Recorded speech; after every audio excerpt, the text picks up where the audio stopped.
The hour being 6 o'clock, Cupertino Standard Time. If you will all, I will call to order the regular meeting of the Sonoma City Council, and please rise as you are able and join me in the Pledge of Allegiance to the flag of our country. Ready, begin. I pledge allegiance to the flag of the United States of America and to the republic for which it stands, one nation, under God, indivisible, with liberty and justice for all. Thank you. Would the clerk please call the roll?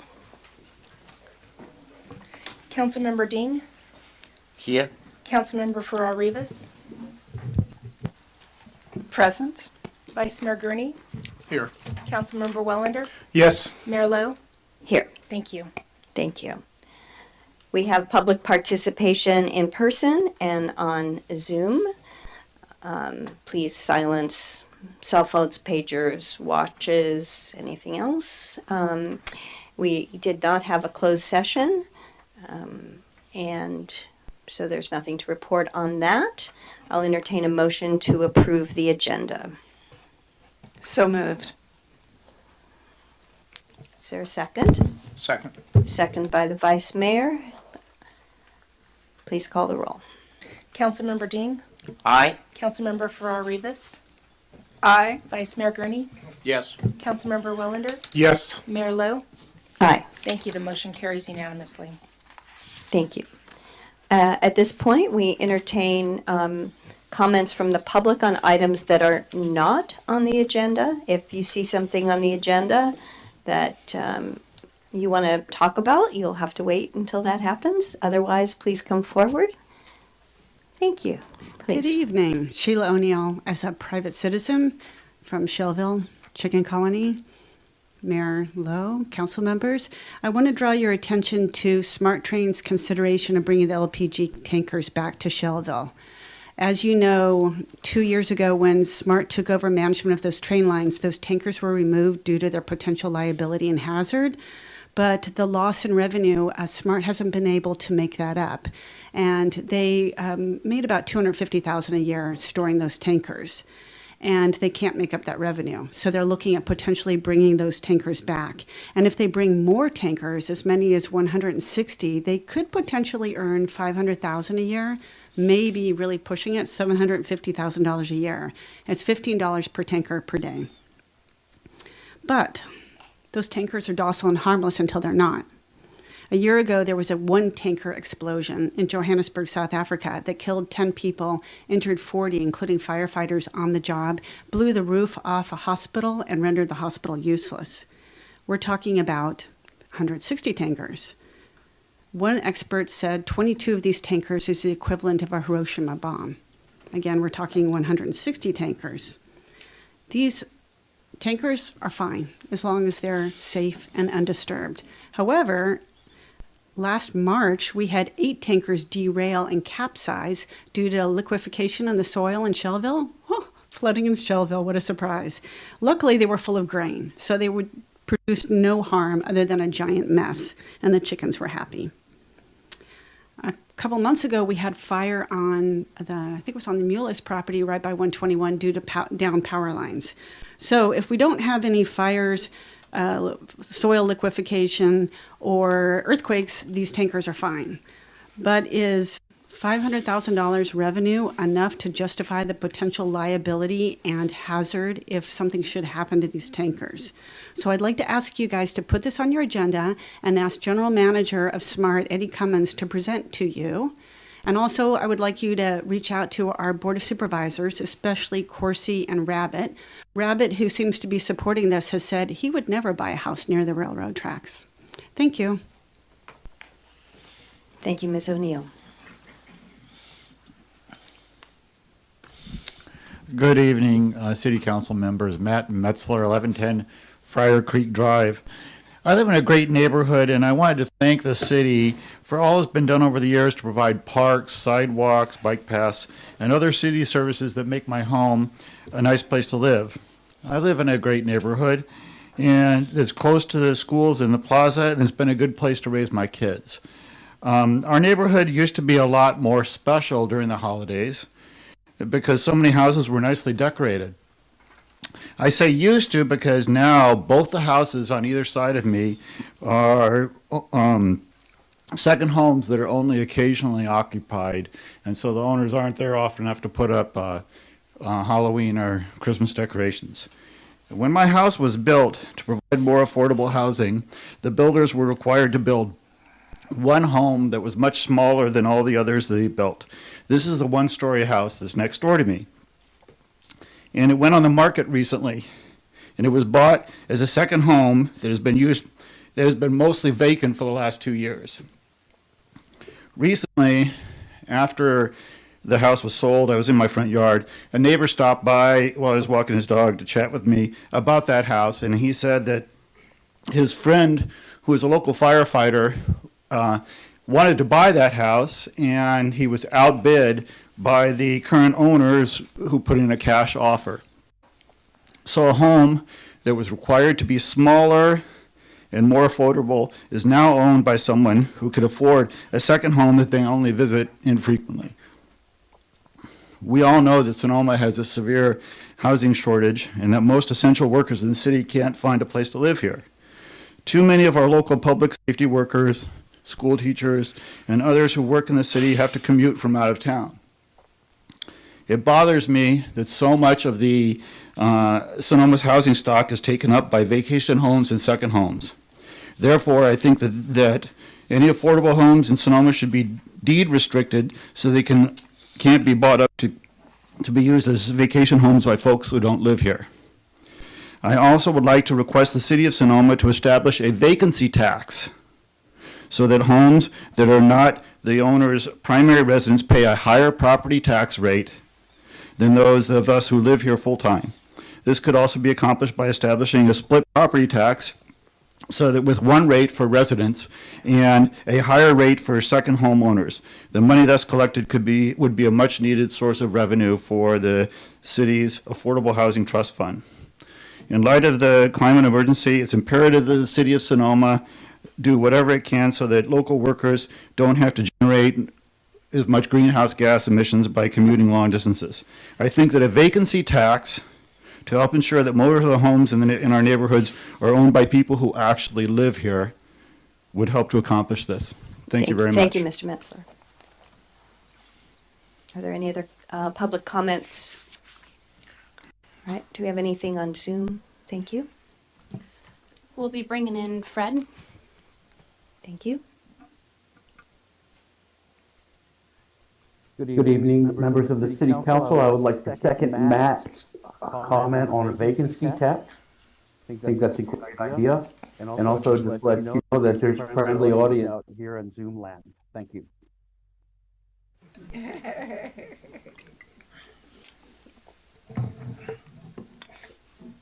Anyone else? Yes, we'll be bringing in Phil. Thank you.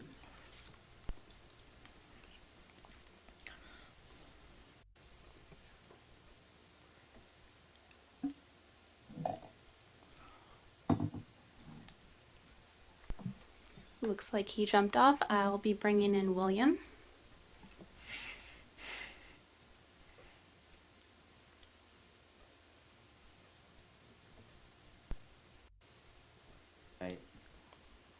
Yes? Can you hear me? Yes. Okay, great. All right, I'm going to begin with a couple rhetorical questions, and I'm going to get to my point. First question is, why is the Holocaust illegal? Hey, fuck you, faggot. I was talking. Don't mute. Is there anyone else?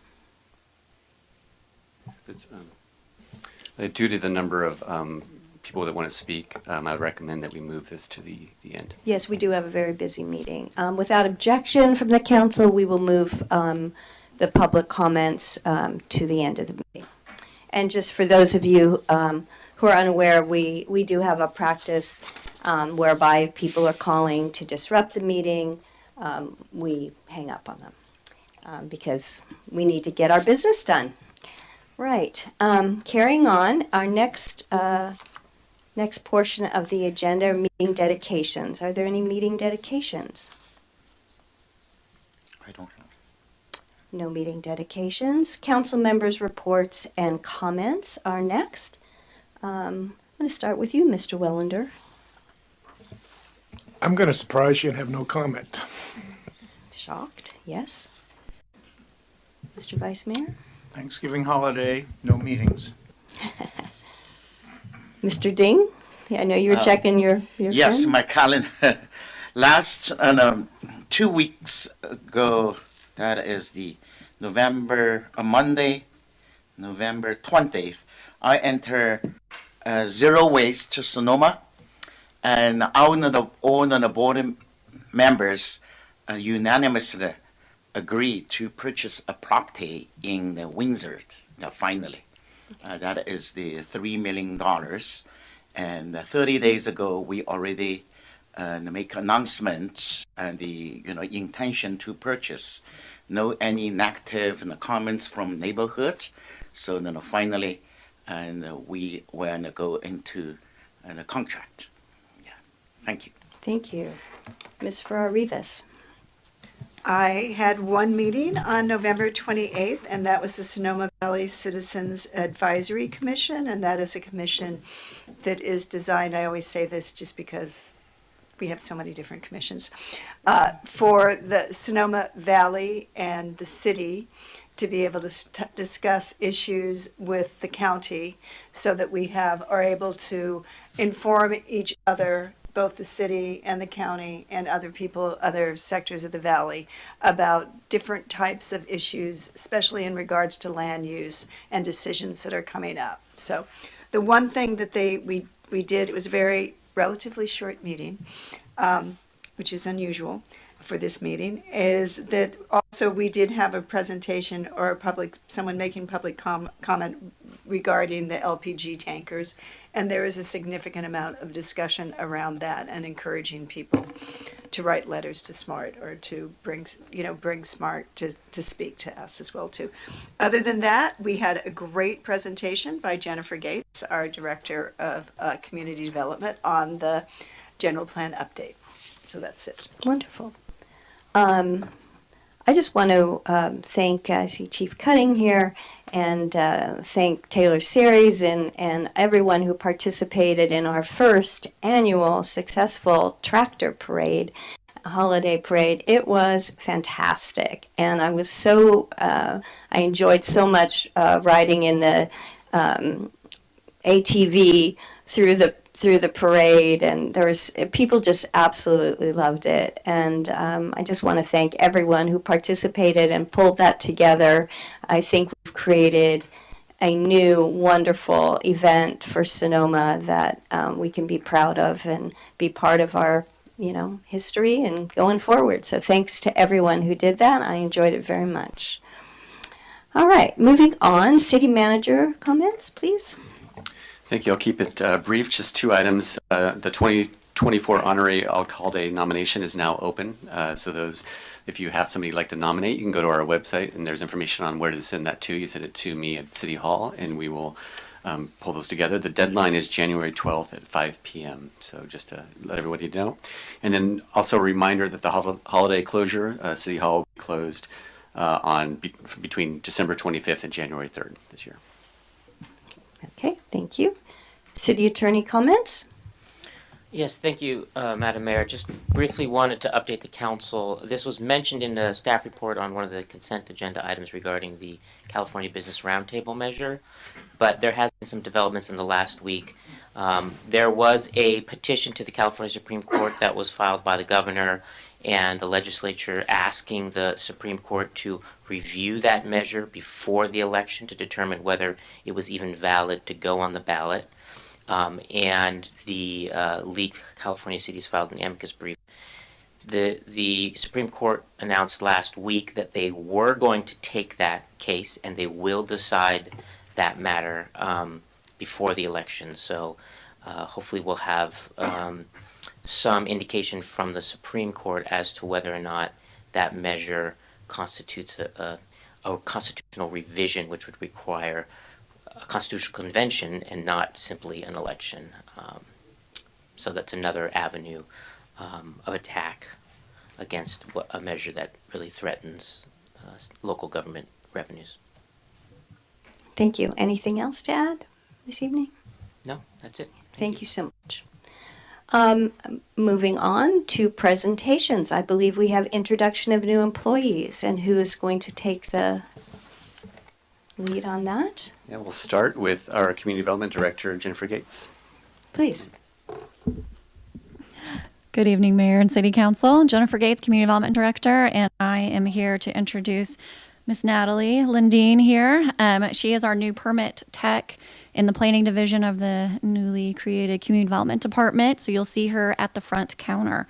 She was born and raised in Napa to parents who also work in government, and her and her husband live in Napa with their dogs Rocco and Maverick. She attended Sacramento State, got her degree in interior architecture, and she will be acting as our secretary to Planning Commission, Climate Action Commission, and Design Review. So, with that, Natalie. Welcome. So far, I've really enjoyed my time working for the city, and I hope to be here for a long time. Thank you so much. Welcome aboard. We're so happy to have you. All right. And do we have any other new employees? Oh, Mr. Berger, please.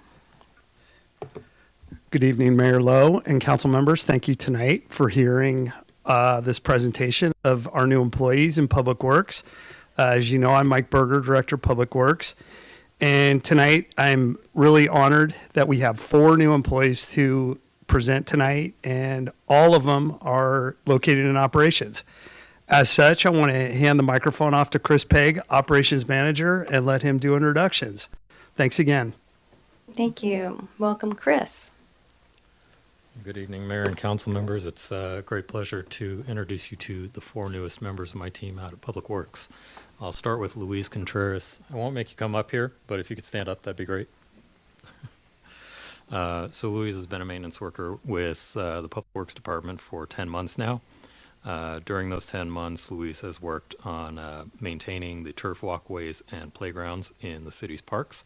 He's maintained the bike paths, and he's assisted with cemetery operations, including grounds maintenance and funeral services.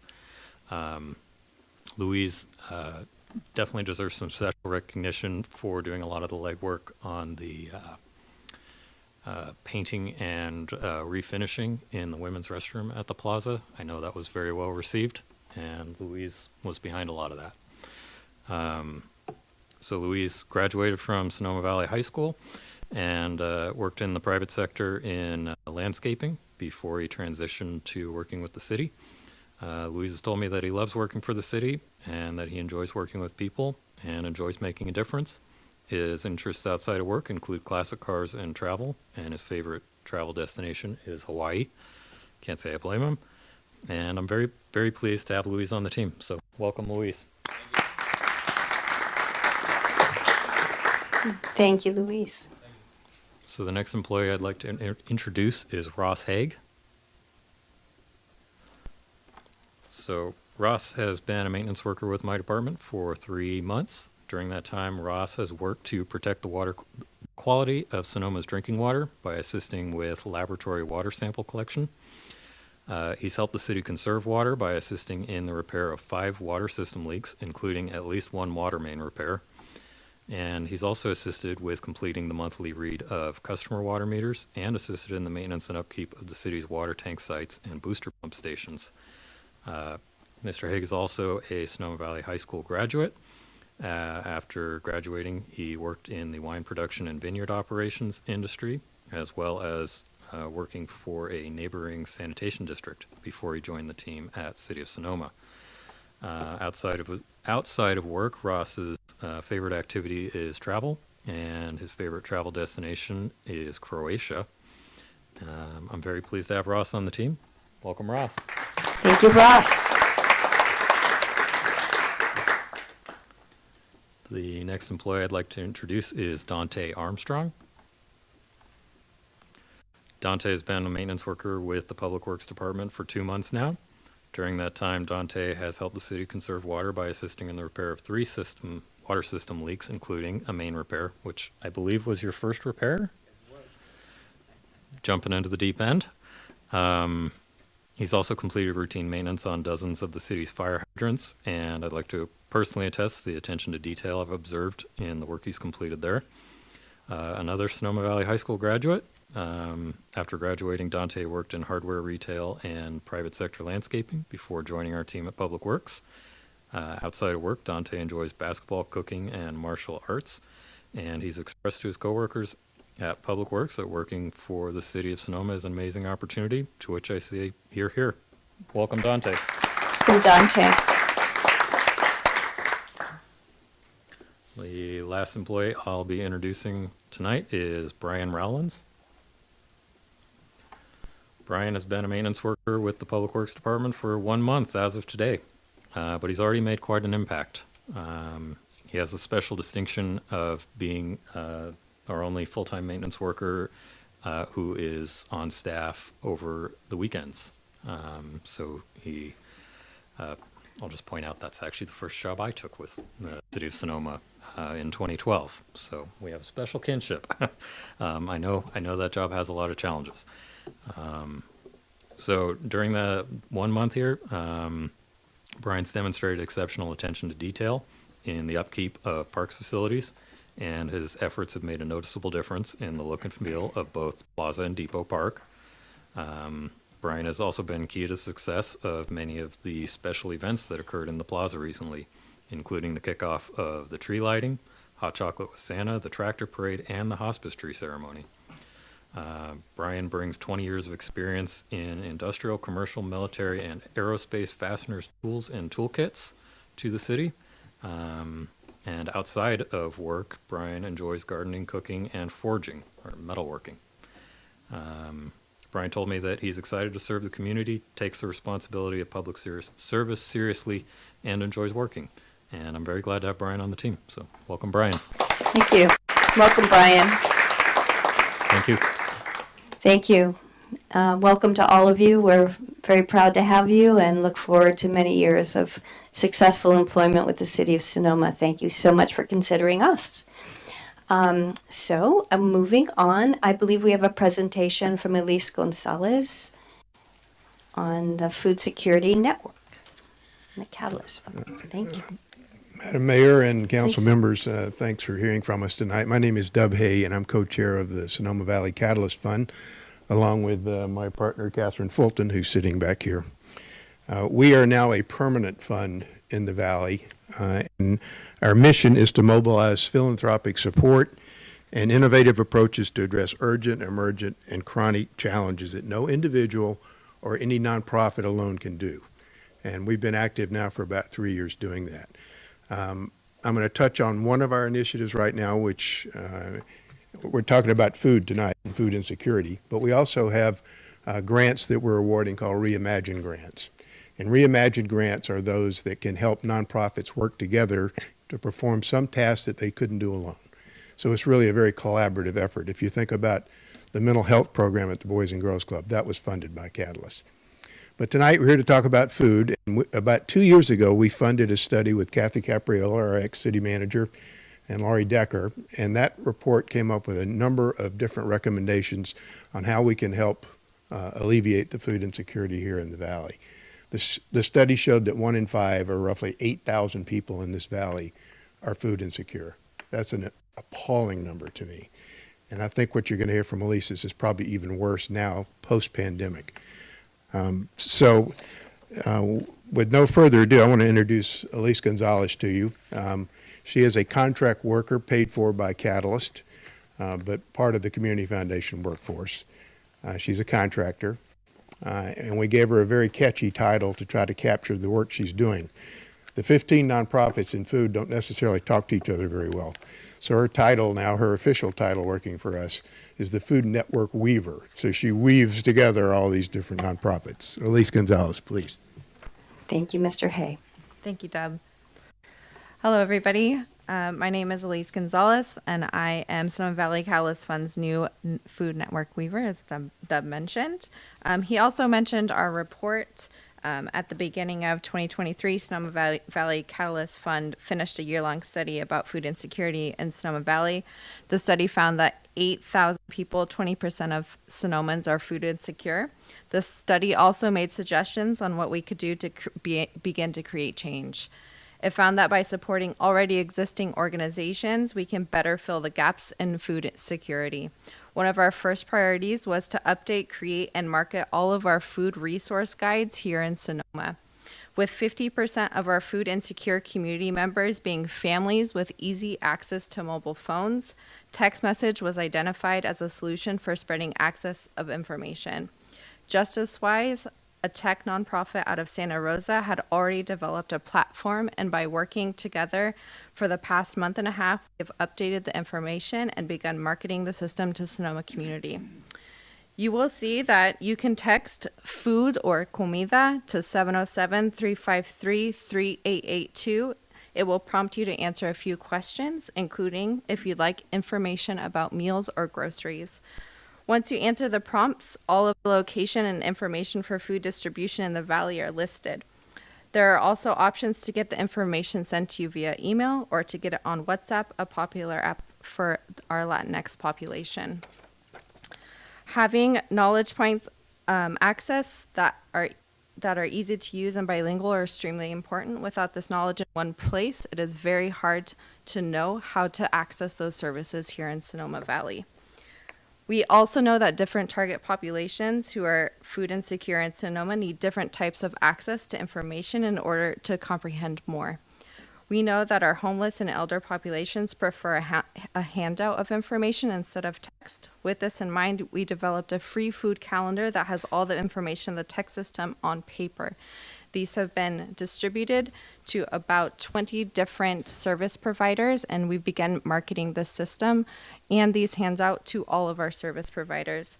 I come here to let the city know that we do have these resources in one spot, and we would like to spread all the information as much as possible. Thank you so much. Thank you for all the good work that you're doing. Appreciate it. All right, we're at the consent calendar. Items on the consent calendar are considered to be routine and acted upon by a single motion. There will be no separate discussion of these items unless members of the council or staff request specific items to be removed for separate action. Before we have public comment on this, are there any pulls from the consent calendar? I do not wish to pull an item, but I would love to make a comment on item 7.3 when it's appropriate. Well, I think it's appropriate. Okay. I am very happy to see that this safety measure is taken up on Broadway at invariably one of the busiest zones, and that being Traintown. I am also pleased that there was a willingness on the part of the operator at Traintown to make this contribution, and my only comment was it may be appropriate for there to be some sort of joint identification that this safety measure has been brought to you by a combination of the city as well as Traintown. Okay, we'll have a conversation with Mr. Berger regarding that. Anything else? Okay, seeing nothing else.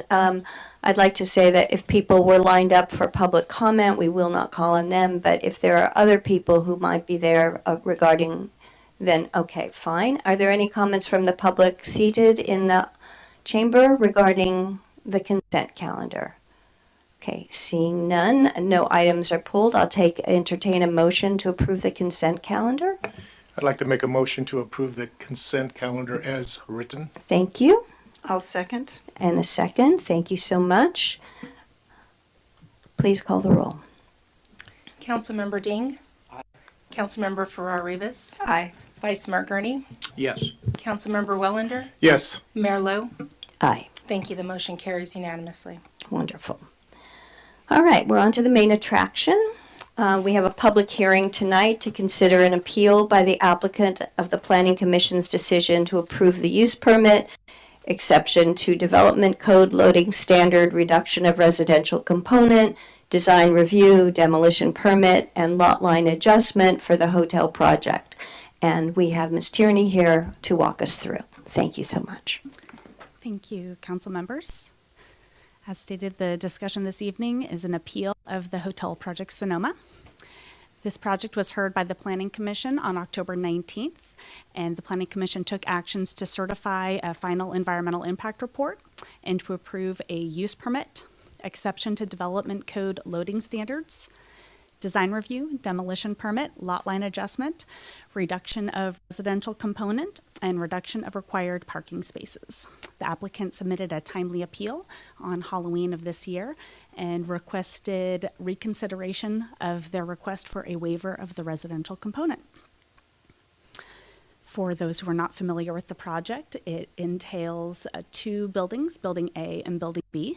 Building A is the proposed hotel, which consists of 62 guest rooms, an 80-seat restaurant and bar, spa with 6 treatment rooms, and shared parking spaces, 128 shared spaces, 111 of which would be in a subterranean parking garage, and 9 on-site parking spaces.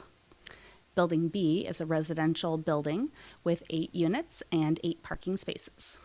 Also associated with the project are utilities including water, wastewater, drainage improvements, and the demolition of some existing structures, including the former Chateau Sonoma building and some offices and warehouses on site. Here's a location map. We're located just southwest of the Sonoma Plaza. And a little overview of the floor plan. We have some visual simulations. This is the view looking east down West Napa Street towards the plaza. This is looking south directly into the hotel with the Lynch building on the left. Looking west down West Napa Street. South down First Street West. The project is a little bit of an L, so there's frontage on First Street West as well as on West Napa Street. That's the residential building. The primary issue of concern this evening for the appeal is language contained in Sonoma Municipal Code Section 1910-020, which has been the subject of much debate over the last couple of years. The code language states that for new development on properties of a half acre or larger requiring a discretionary permit, the residential component should normally comprise at least 50% of the total proposed building area. Project proposes a total of 86,827 square feet of building area, which includes the hotel and the residential building, buildings A and buildings B. So the total proposed residential development is 21,000 square feet, or 24% of the proposed project. As the required component is supposed to be 50%, shall be comprise at least 50%. The total required under the code is 43,414. As proposed, there is a deficit of about 22,193 square feet. In order to address this shortfall, staff recommended a condition of approval for the use permit that required the preparation of a residential component plan that would allow the applicant some time while they're going through the building permit process to identify which specific measures they were going to utilize to come up with that shortfall. And there were several different measures. The base of that measure was the payment of an in lieu fee, and the payment of the fee could be taken down with some other measures that had been recommended. And that fee would be deposited into the city's housing trust fund and would be paid in equal installments over 5 years from occupancy. And a modification that the Planning Commission made was to require 5% compounded interest. And I'm going to turn it over to Director Gates.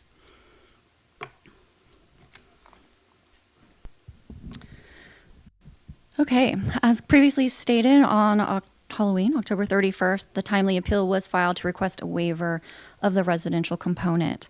So in the supplemental that was provided later in November, it was further outlined and detailed, and there was 3 specific asks, and that was to request a number of, 1, the commercial impact fee, the residential, what we're calling an in lieu fee of the residential component, and then the third being specific to just the removal of all housing requirements on the site. So this first one, I'm going to go through each one. So the first one, again, was to reduce the commercial impact fee to $4 per square foot from $17 per square foot.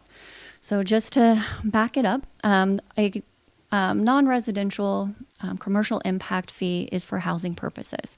And in 2020, City Council adopted by resolution what those fees are set at for commercial, retail, office, and hotels. At that time, it was identified at $15 per square foot and then a CPI increase on an annual basis from there. So that gets us to where we're at right now at $17 per square foot. The fees are actually determined upon issuance of a building permit. So if the building permit is not issued for a couple more years, that amount's going to change with that CPI increase. So we actually do not identify what that final amount is for any fees because we don't know at the end of the day what that plan set is going to finally look like.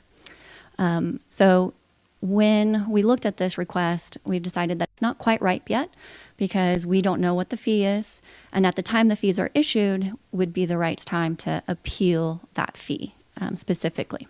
That being said, if City Council does want to provide staff direction, we can bring back the original thought and studies around what identified as that impact fee. So that is staff's recommendation tonight in regards to the first request is that City Council provide direction if they do want to revisit the non-residential commercial impact fee. So the second item on the request was to grant a waiver of the residential component and eliminate the in lieu fee that was just calculated, which Christina has provided you what that basis was in regards to the square footage, and then the $100 per square foot was applied. This was a condition of approval in the use permit, and it is number 8. I can show you the details of it if City Council wants to look closer at it, but that was provided as an alternative measure to what we called the deficit. So with the 50% requirement, there was a certain allotment provided. So this was to supplement what that deficit was. City Council can waive that residential component deficit or eliminate or modify that residential component fee as a whole. So that would then be a recommendation by the City Council to amend the decision by Planning Commission and direct staff to modify the resolution that's in your packet tonight. The third is to consider eliminating residential as a whole. So removal of the 8 on-site units and just approve the hotel-only alternative. So at the actual Planning Commission meeting, this was discussed briefly, I will say. At that time, the applicant had decided because it would revise the project application, it would be more time, and they would have to come back to Planning Commission at some point in the future that decided to proceed instead with what had been presented to Planning Commission instead of stopping the process at that time. So City Council can look at a hotel-only alternative by approving that appeal that is currently filed and directing staff to return again to City Council if you so choose with a new project. This does require that staff review the project that is submitted to determine whether or not any additional permits may be required, or if the environmental itself needs to be revised. So we do know that the findings themselves would definitely need to be revised if it's a hotel-only alternative. City Council can also decide whether or not, if they do consider a hotel-only, that it go back to Planning Commission. And you can recommend that Planning Commission either make a recommendation back to you all and you are the final decision maker, or they can make that final decision. So tonight's recommended action by staff is to deny the appeal and adopt the resolution that's provided to you and attached that affirms Planning Commission's decision from October 19th. And just to reiterate, we did provide you with 4 alternative actions. So the first, again, is to affirm the appeal in part and to modify the condition of approval number 8. So this is the one in which you are just modifying maybe how much that in lieu fee could be or any components of that residential component condition of approval. The second is to affirm the appeal in part to approve a waiver of the residential component with or without a requirement to pay a fee or to have any kind of consideration around that, and just completely waive it. But again, that sets aside the decision of the Planning Commission, and we're going to return with the resolution. You can request additional information at this time as well, and then we would have a future hearing date. And then lastly, which is not the only decision, but you can remand the project back to Planning Commission with direction. And as explained, you can give specific direction on whether or not you want them to make a decision or just a recommendation. So with that, staff is available to answer any questions that you may have. And before questions is the time for disclosures. I'll defer to the city attorney to lead us through this disclosure piece. Thank you. Sure, thank you. Recently the City Council did adopt a disclosure policy which requires, when we're dealing with a quasi-judicial action like the one tonight, for council members to disclose ex parte contacts that they've had with interested persons. So it's just simply a brief statement regarding with whom you spoke and or communicated in writing, and a brief synopsis of the substance of that communication. So this would be the appropriate time to make those disclosures. Very good. So we'll start with Mr. Ding, and we'll just kind of go down the line here. Do you have any disclosures, Mr. Ding? At this time, I don't have any disclosure information share with everyone. Ms. Farrar-Rivas. Yes, on December 4th, I met with Kenwood Investments with Mr. Bill Cooper and Mr. Darius Anderson, and we discussed many different things, but we discussed finances, we discussed the issue of the impact fee, we discussed what they were doing in regards to the current 7 units that are there. We talked about the potential project being just a hotel-only project. We talked about sustainability, a number of things about sustainability. And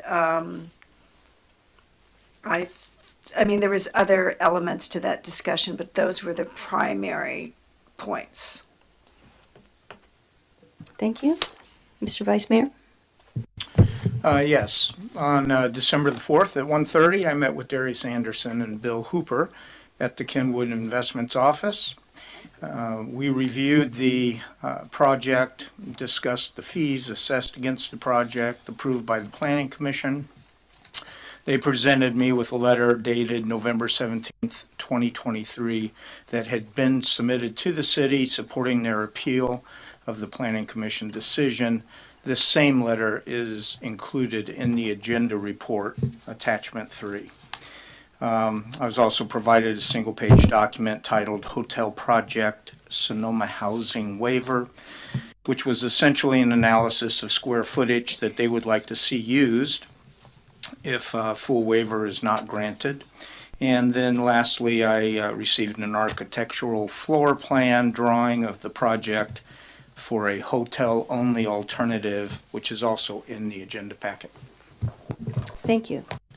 Mr. Wellander? Yes, Monday was a busy day, so I too met with the applicants, both Bill Hooper and Mr. Darius Anderson, and the topics of discussion were just as was expressed by my fellow council members, and have nothing more definitive to add based on my discussion. And similarly, I also met with the applicants and had the same discussion as was previously mentioned by the other council members. So thank you for that. In addition, And I yes. did meet with Bill Hooper, not Bill Cooper, although. All good. Thank you. All right, moving on. So if there's any questions, this is the time for City Council's questions. All right, so it's going to go something like this. We're going to ask questions, and after our questions, the people that are here in the room will be able to make comments. Following those comments, we're going to take a break and then come back to the council with some discussion. and that's how we're going to proceed. Pardon me? We'll have the applicant present prior. Oh, to the yes, public. I'm so sorry. Yes, absolutely. I haven't forgotten that. But so next, the applicant, of course. And then we will have our questions, comments, break. Thank you. Didn't mean to exclude you, Mr. Ripper. Please come forward. How do you want to do it? Do you want staff questions first? Yeah, so first we're going to do staff questions, Okay. and then we're going to open for public comment, and then the applicant presents during that I time. see. And I misunderstood. It's okay. And so I'm here, and Christine is here to answer any Okay. staff questions at this point. Thank you so much. Any questions of staff? You seem to have some, Mr. Wellander. Just one. I would be curious if the project scope is changed and you're going to be brought back a new project for your review, and possibly the EIR will be modified or the findings will be changed. What would trigger a recirculation requirement? Or is that not something that would be considered? So recirculation is triggered when there is new information. There's a long definition of what new information would be, but essentially if there's new project data that wasn't circulated previously, if there are new mitigation measures required, new potential impacts, then we would need to recirculate. Okay. Any other questions? Yes, Mr. Vice Mayor. So, and maybe this is for the city attorney. So you've given us alternative actions here if we choose not to deny the appeal, but they're relatively defined. Now, my understanding is this actually kind of opens up the whole project. Is that accurate in terms of elements of the project? The appeal opens up the items that were before the Planning Commission. And Okay. so depending upon what the council wants to do this evening, it does have quite a bit of discretion. It has the discretion essentially that the Planning Commission had. Mhm. There would be, depending on what we want to do, there's going to be different actions that staff's going to need to take. And so what the alternative actions tried to lay out was, depending upon where the council wanted to go, these would be the consequences in terms of what staff would have to do, the amendments that would be required to the resolution, to the findings, and potentially to the entire project, depending upon whether or not there was going to be any residential required in the project. Thank you. I have a question. That's in regard to this was brought up in an email that we received regarding the 7 units, changing them to be low-income units from the current status. And the question was, what happens to the current occupants of those rental units, or what's the process for that? So the way that it was written is as they become available, that's when they could potentially turn over and be dedicated. And then they would be deed restricted. Right, so nothing happens to the current. Very good, thank you. And so I have a question in regards to the housing in lieu fee analysis. And so just in regards to what this, so we're seeing 2 different methodologies to get to these. So, and so this is the methodology that is being used by the Planning Commission. So what is your thinking of the methodology in regards to what the applicant is putting forward? And the fact of that demolishing existing commercial should subtract from the, that number, be a negative to that number. So we took a very literal interpretation of the code. And what the code states is that the residential component should normally comprise at least 50% of the total proposed building area. In the prior code, there was an exemption for existing tenant space getting converted. But in this situation, those buildings are being completely demolished. It's not a conversion of tenant space. And so we were not looking at the demolition as a credit. Got it. Thank you. Any more questions of staff? Not at this time. We reserve our right to ask you questions. Yes. Please, please. So then why is the hotel have their square footage at 65,000 and the planning commission approval at 86,000? So what staff's calculation was, so the total building area, we were adding building A plus building B and then dividing by 50%. I believe the applicant was just looking at the hotel and dividing that by 50%. Okay, thank you. Mayor Lowe? Yes, please. My question is, that is a rate, $100 per square feet. How did you figure out how calculated, what kind of a base? Thank you. So the $100 a square foot is what City Council adopted this year as the residential in lieu fee in May, I believe. So it's based on a nexus study that was prepared. If any variance and indicated the code we approve or some percentage or? So there was a code change as well. The old code is what we're using for this project, and the fee in the way that the code was written is it gives a non-exhaustive list of options to consider. And so the nexus study that was adopted is what was utilized to have sort of a data-based fee. Thank you. Okay. Further questions at this time? All right. Very good. I believe, Mr. Hooper, your time is up now. Thank you. Thank you. Thank you. Welcome. Thank you. Mayor and members of the council, I'm Bill Hooper, not to be confused with William Cooper that spoke earlier online. Very important distinction. Anyway, I'm with Kenwood Investments, the project applicant. We're located at 144 West Napa Street. I'll just take you through a brief slide presentation that maybe articulates our side of the argument on some of the questions that you had.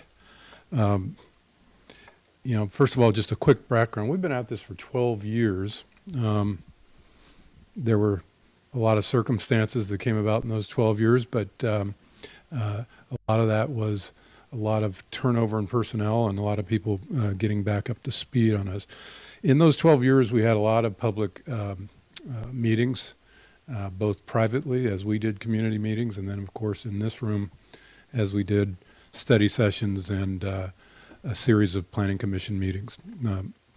That public input that we solicited and that the planning commissions asked for led to the reduction in size of this project to half of what it once was.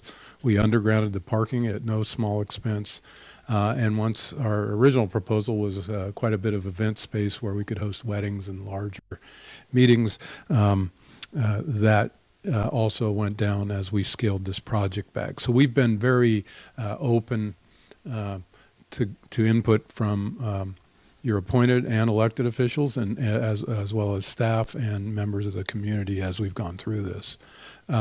We've had 3 EIRs. While we provided input for those EIRs, we weren't managing the EIR process, but the EIR, the one time we came to the city council was an appeal of the EIR, and we agreed to spend some time improving the EIR. Didn't think it would take this long. But here we are, and we think we have a good EIR now. The staff has done a wonderful job this time around, and I think it does a good job of getting rid of speculation and getting it down to some level of science that are done by experts in their field. These delays have impacted costs, which is why we're here today. In the time that it's taken to do just this EIR, the construction costs and interest rates have doubled, and now the project is extremely stressed. On top of that, we now have fees, and those fees add up to $3.3 million, which is what we're here to discuss tonight. our in lieu analysis is that if we do nothing, there is 13,000 square feet of commercial space there. If the Planning Commission or the City Council decided to reject this proposal altogether, you would still have use of the property. It just happens, a lot of those spaces just happen to be vacant now because it's kind of hard to do a long-term lease if you're thinking about tearing them down. But we do have existing uses, existing traffic, existing everything on that property, which is why we believe that the use should be tied to just the new construction. The hotel building, when not combined with the residential building, the commercial use that is creating the need for the housing is only 65,000 square feet. We're demolishing 13,000. We believe the net increase in commercial use on this property is only 51,000 square feet. It doesn't make sense to include the residential building. That's kind of circular. The larger that building gets, the bigger our commitment gets to be financially in terms of in lieu fees. And I think that's opposite of what's trying to be accomplished here. So that's why we have a bit of a problem with how that's calculated. We are, with 51,000 square feet, the need would only be for 25,000 square feet and change. Less the 8 housing units that we're building leaves us only with about 4,600 square feet.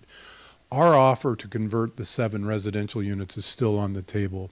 I neglected to put that in my letter to you, but it is on the table and could serve, because it's approximately the same square footage, it could serve to erase that 4,600 square foot deficit.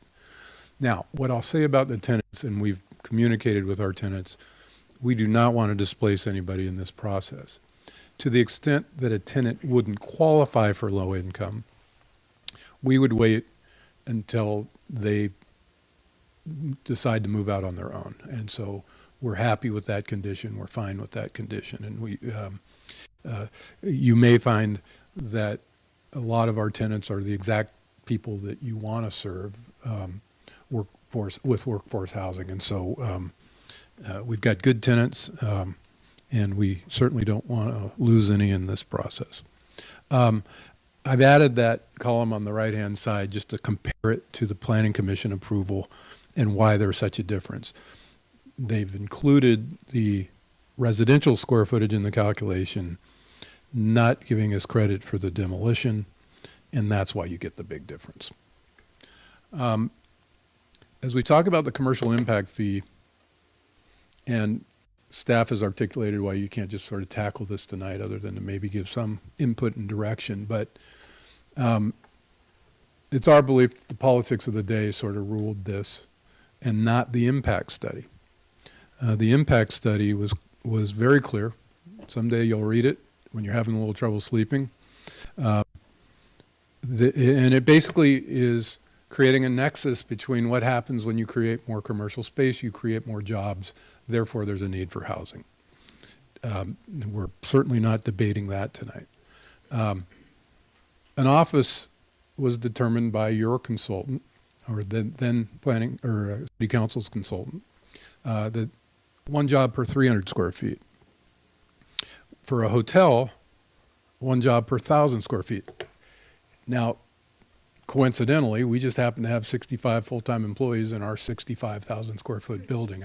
The consultant, without even looking at our numbers, was right. And that's about right. And if you just think about a hotel, there's a lot of corridors, there's a lot of space. You're not putting people in cubicles, and it's less dense than this would be. So you'd have, more than 3 times the number of employees in a 65,000 square foot office building. The city consultant actually recommended a range of impact fees, but certainly didn't suggest that the hotel should be higher than office. So what the council did was they took a higher end of the range for hotels, but used the low end of the range for office and retail. So we're here today asking you to maybe take a second look at that, as it's a fee that's supposed to be tied to impacts. It's not a tax. The voters didn't vote on it. It's a fee that's supposed to be tied to impacts. And we're certainly not impacting to the tune of 4 times, more than 4 times, the amount of an office space. It should be the opposite. By the consultant's calculation, we should have been about $1 to $2 a foot.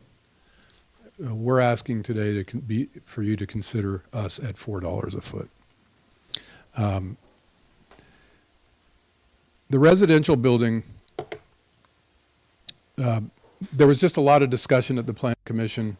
We weren't interested in recirculating an EIR again, and there was some confusion as to whether that would be triggered by this. So we sort of backed off of it that night. But there was some good discussion around it. The EIR did include an analysis of a hotel only as an alternative.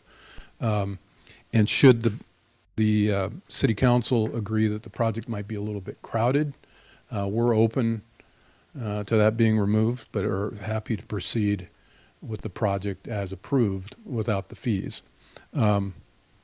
But the one thing I will say about alternative 4, as it was in the EIR, is that the consultant did conclude that it lowers impacts. It doesn't get rid of any significant impacts. It lowers the significant impacts, and then the less than significant impacts just get a little bit lower. It also improves the garbage and delivery area. It moves it over to a less busy street and over where there's a lot of garbage and delivery activity happening now for the Red Grape.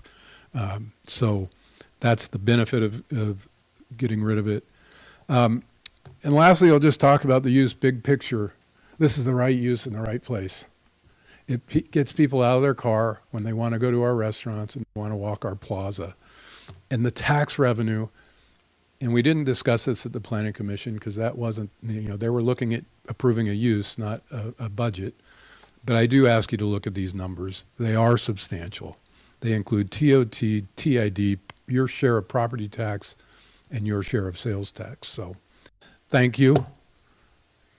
I went over by 9 seconds. No, I mean, if you need more time, please. No, I've said what I need to say. I'm happy Thank to you. answer questions. Yeah. I'll be here. I appreciate your time and consideration of this. Thank you so much.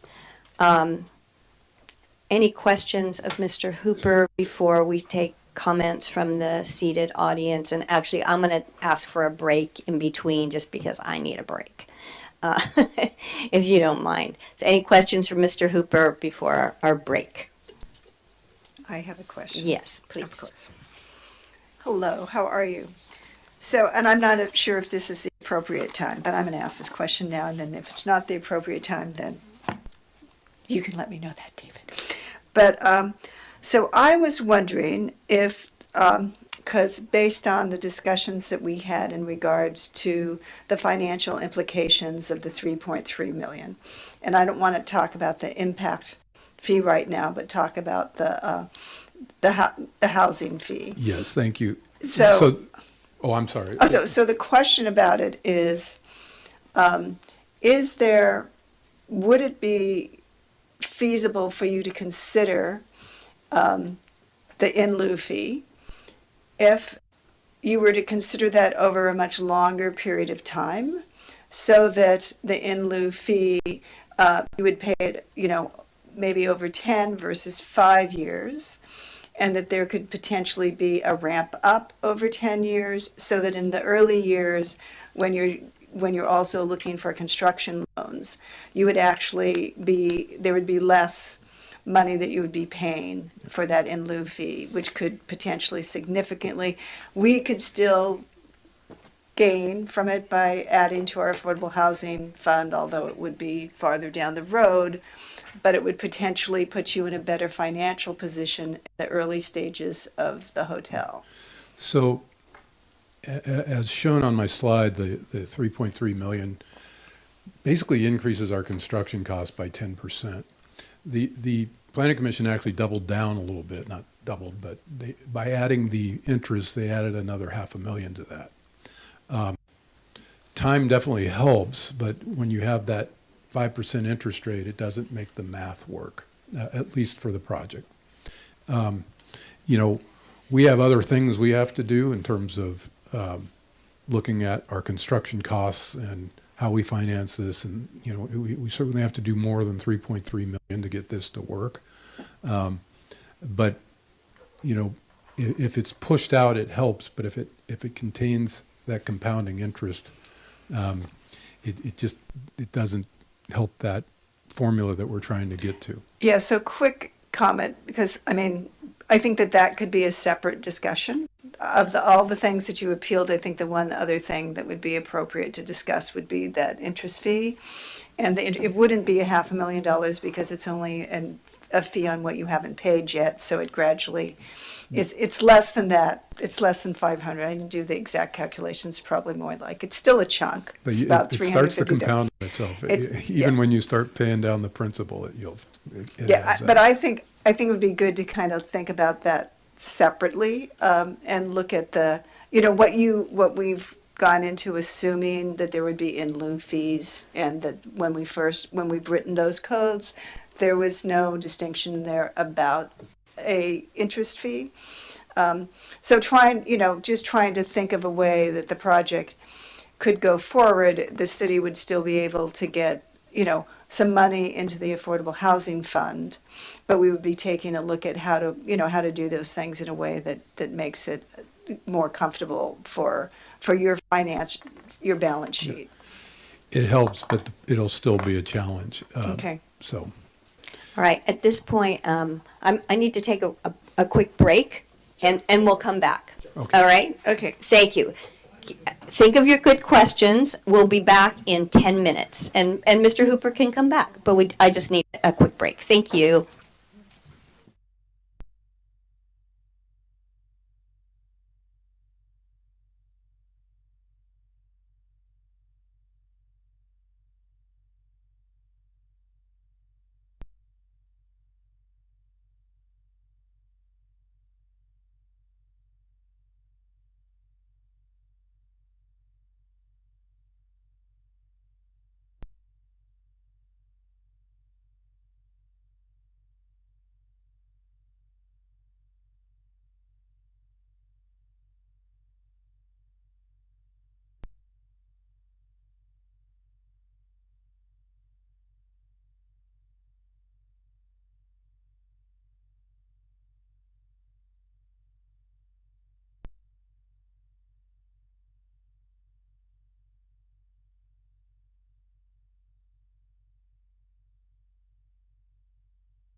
So 2 minutes, please.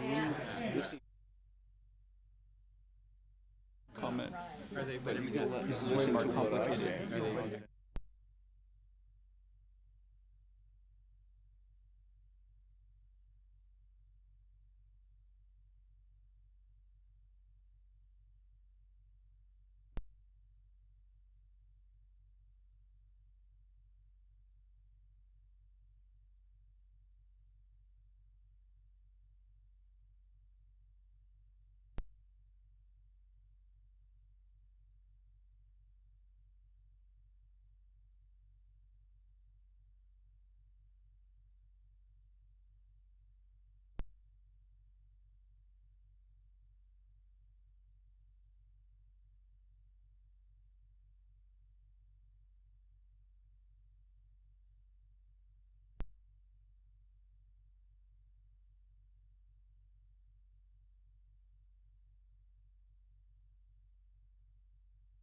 Back.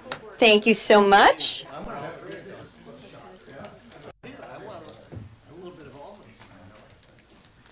And last we left off, Mr. Hooper, I believe you were at the microphone and at the podium, and we were just finishing up. I think Mr. Wellander had a question or two before we move on. Mr. Wellander. Just one, and a very relatively simple one. In terms of the 7 existing units that are currently in the Lynch building, what is the square footage total of those 7? Within 2 or 3 square feet. It may be in your staff report, but it's roughly 4,400 to 4,500 square feet. Okay, thank you. Thank you very much. Okay, does that conclude your testimony, Mr. Hooper? Yeah, does that conclude our questions at this time? All right, I'm looking to the city manager, opening a public hearing. We have no raised hands on Zoom at this time. Okay, thank you. We'll move to the people who are here in chamber. I see a few friendly faces. Thank you. I have 10 minutes. That's great. Well, I came down. We love you, but no.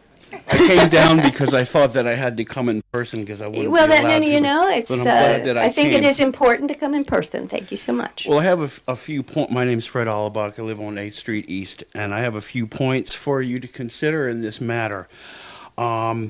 The project was stalled for 12 years with a substantial loss, so that I think that should be taken into consideration, and that $1 million or more would have already gone to the TOT and to the housing fund so far, and that shaking down hotels has become sort of a new thing in the Planning Commission. And so that this may have been conceived as a way to give this project a poison pill to shake down for a couple $1 million.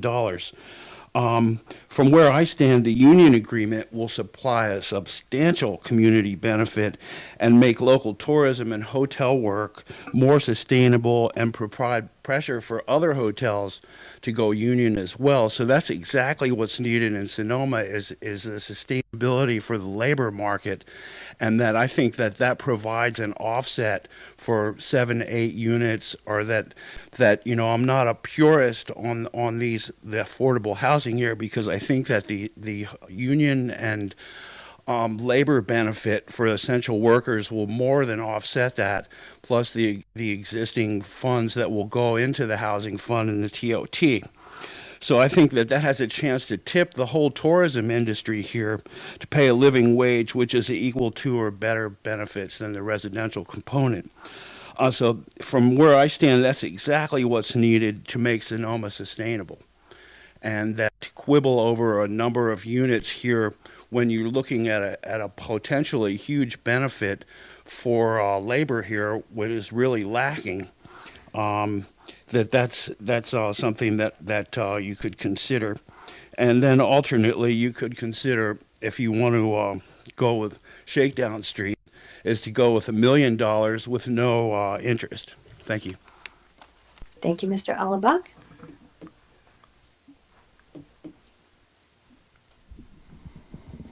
Good evening, Mayor Lowe and council members, Vice Mayor. Robert Demler, 649 First Street West. A couple of things. I always have stray comments, but this has gone on forever, and it would be nice to have a holiday gift to the clients, the applicants, to the staff, and to you all to have this finished.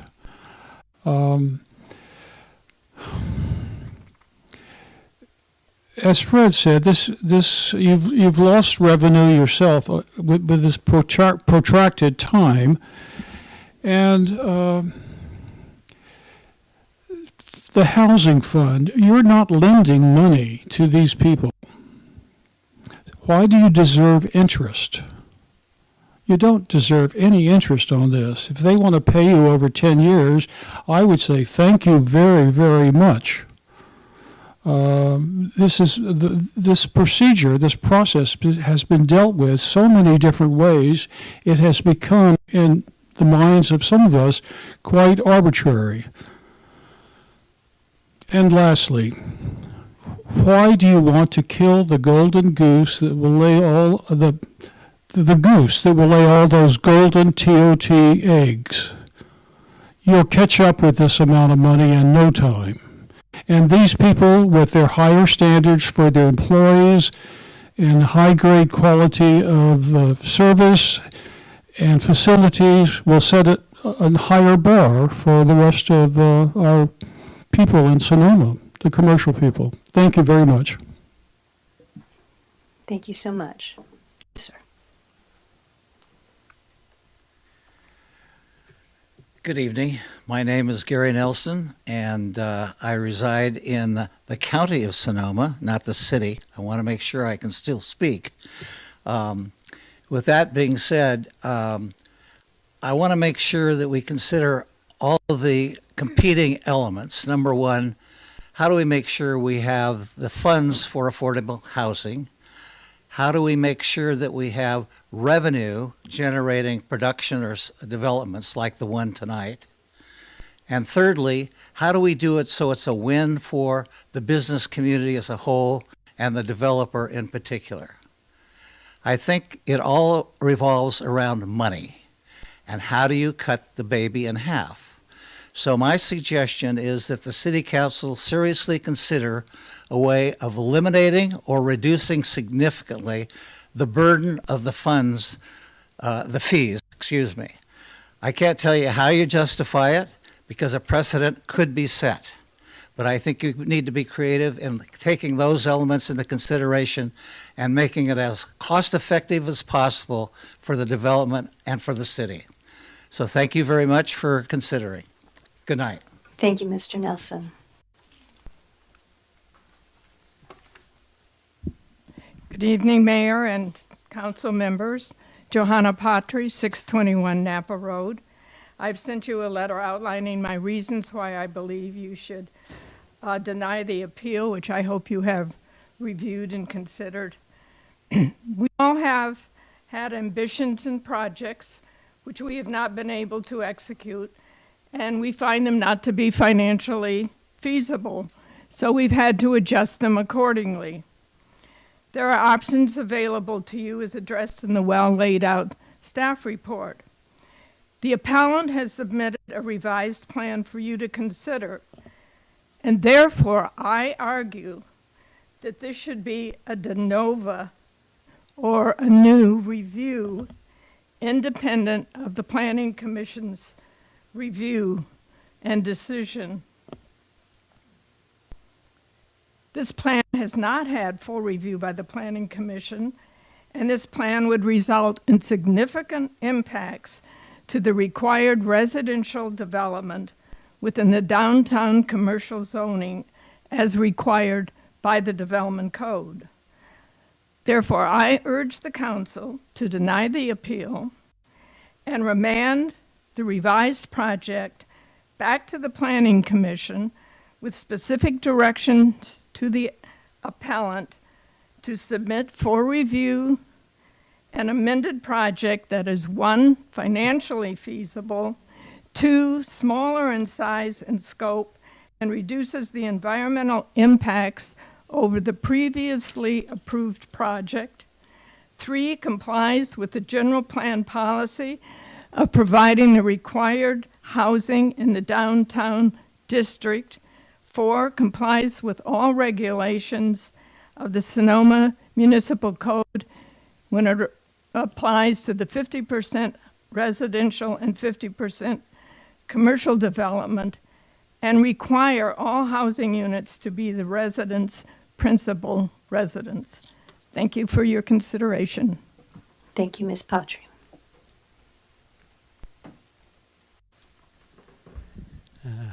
Mayor Lowe and council members, Victor Conforti, 206 East Spain Street. I guess I'm not going to go through everything. I hope you got my comments, but just going to talk about the important things. We all know that we're in a housing crisis now, and many of the young people in town really can't afford to stay here, either rentals or purchasing anything. But the development code actually has a solution to this with this requirement for residential component, and if we use it properly, we could come out ahead. The one way to approach this is the proposed residential component was fairly sizable floor area, about 25,000. Excuse me, it was about 21,000 square feet. In the impact report, there was a alternate project 2, number 2, which had a 50-50 commercial residential balance. They were proposing or suggesting that they be small units in this project number 2, with modest size 800 square foot average, and that existing or the proposed residential footprint or the land that it was taking up would not be much different with this small unit project, residential project. The impact report was suggesting a number of like 25,000 square feet versus the 21,000 square foot proposed building. So it's not that big a difference. The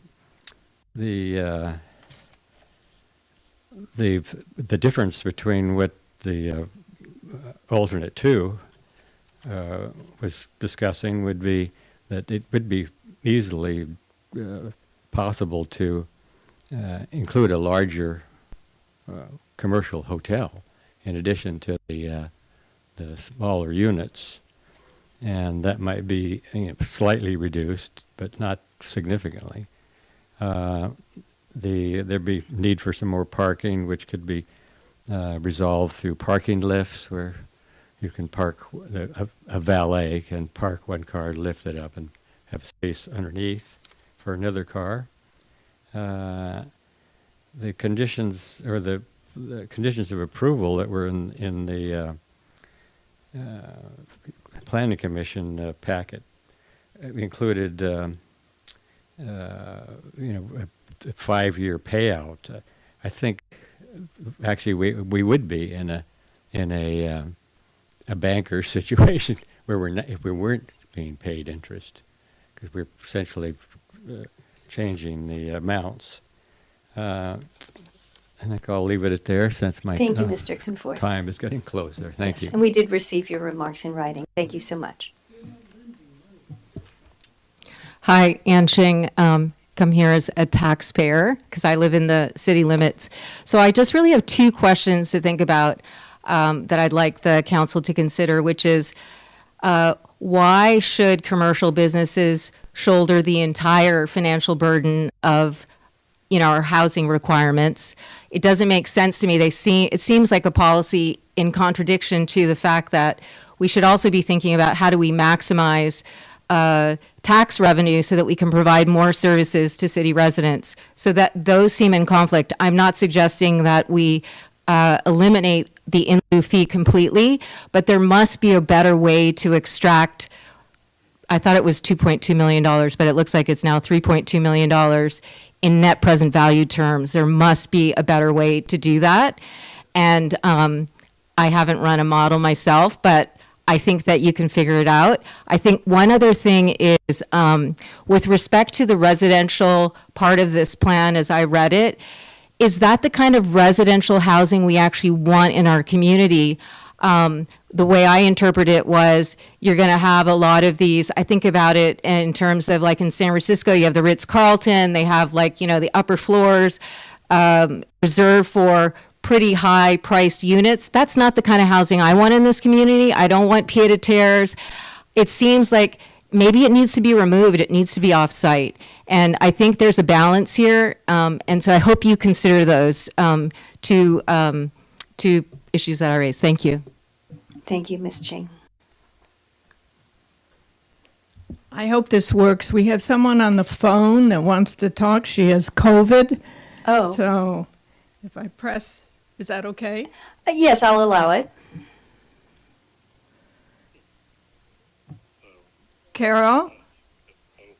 Carol? Christina's here to I'm help at the you. speaker.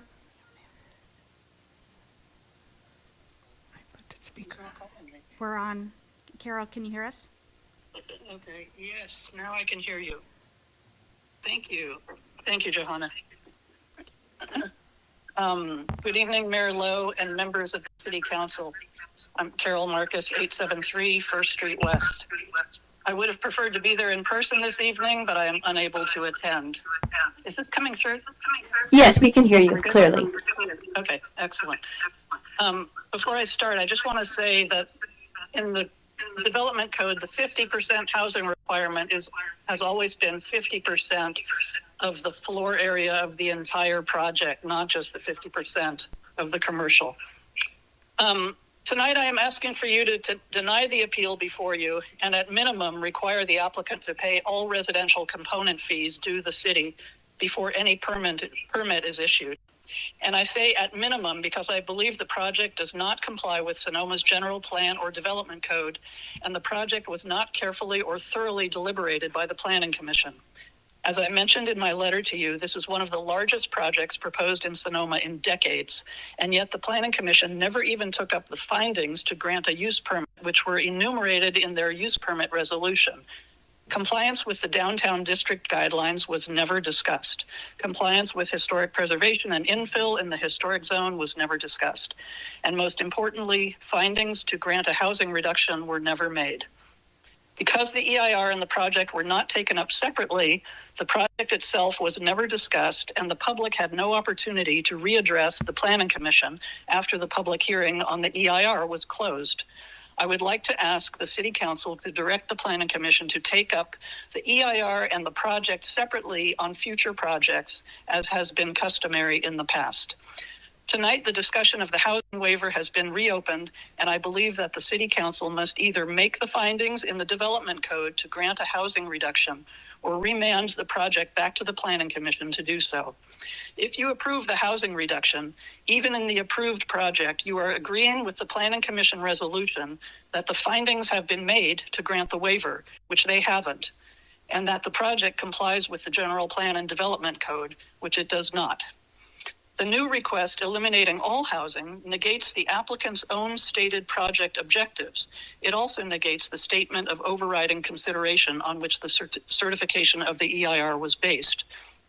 As a 35-year resident of Sonoma and always within a 4-block radius of the plaza, I can tell you that housing absolutely belongs in the downtown district and is compatible with it. The general plan and downtown district guidelines to include housing in the commercial development were put into place for a reason: to enliven the downtown district with residents and to minimize reliance on cars. As you know, City councils, planning commissions, and applicants change. Entitlements run with the land, not with the applicant. The guiding documents which outlast all of these are Sonoma's General Plan and Development Code. Please do not approve the appeal before you tonight, and please reopen the discussion to see if findings can be made to reduce the housing requirement. This would set the precedent that you truly care about these guiding documents and about housing in Sonoma. Thank you. Thank you, Ms. Marcus.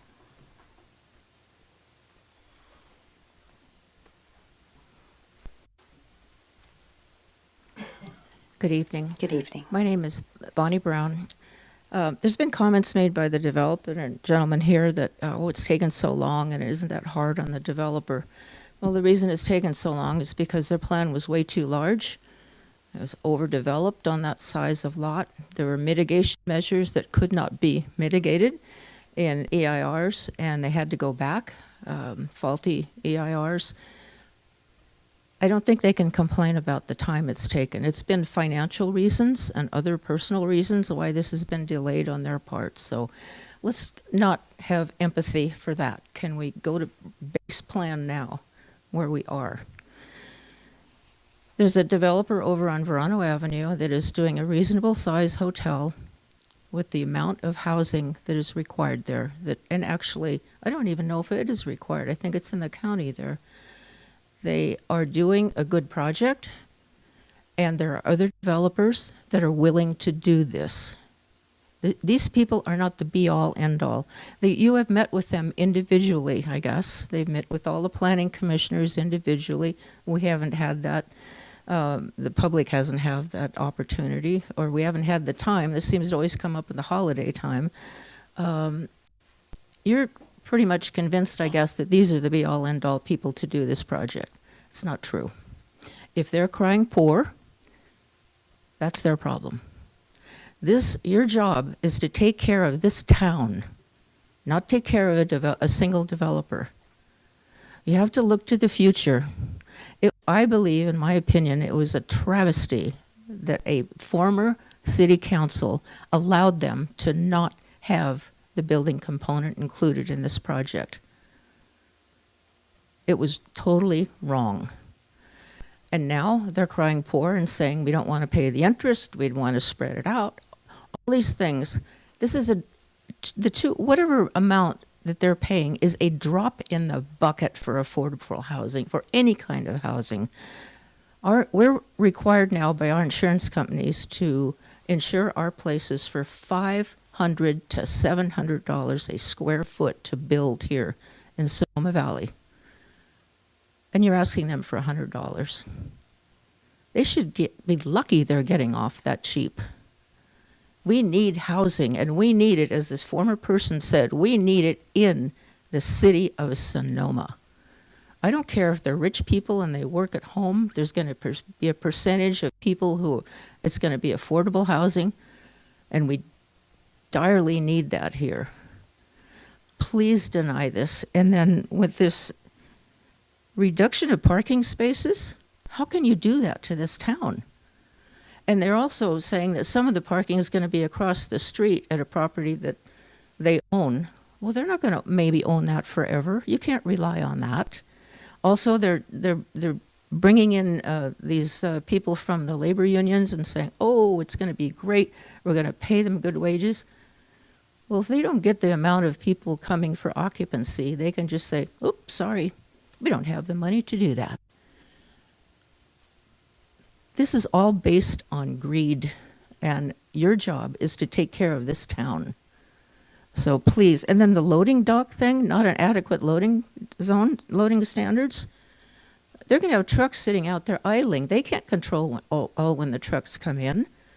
This is inappropriate. They're going to be putting off emissions in a residential and a business zone.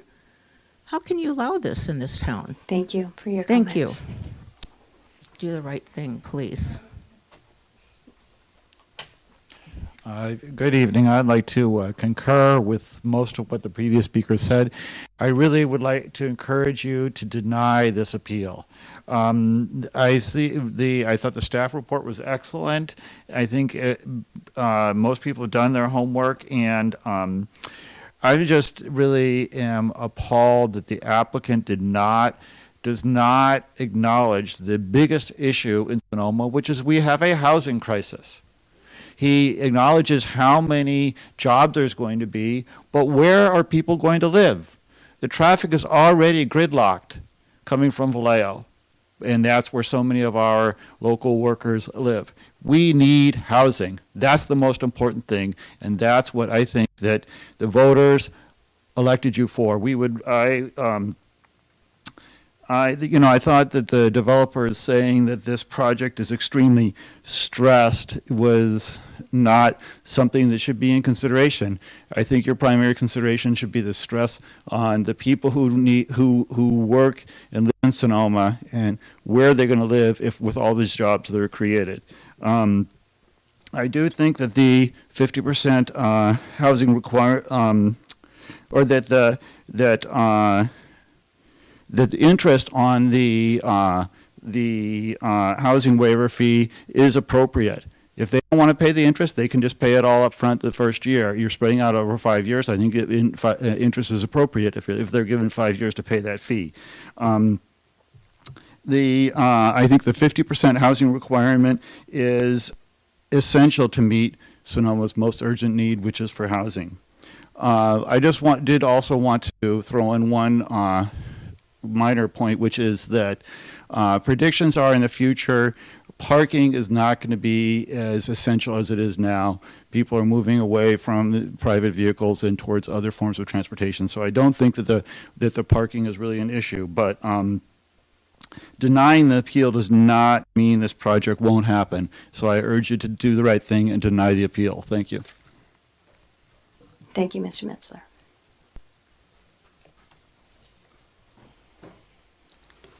Hello, David Eicher, Loma Court. The residential component requirement is meant to help get housing built, but developers keep asking for the residential component to be waived. If the city waives the required amount of housing again, there really is no residential component requirement. In the KMA Nexus study that the City Council used to set the residential component fee, there's an example of a 10,000 square foot commercial development without the required 10,000 square foot of residential development. The calculation for the fees uses the entire 10,000 square feet of missing residential. It does not split the difference. That here. The calculation by staff for the residential component fee of the project split the difference. But if you have 65,000 square feet of commercial development, you need 65,000 square feet of residential development. There's 21,000 square feet of residential.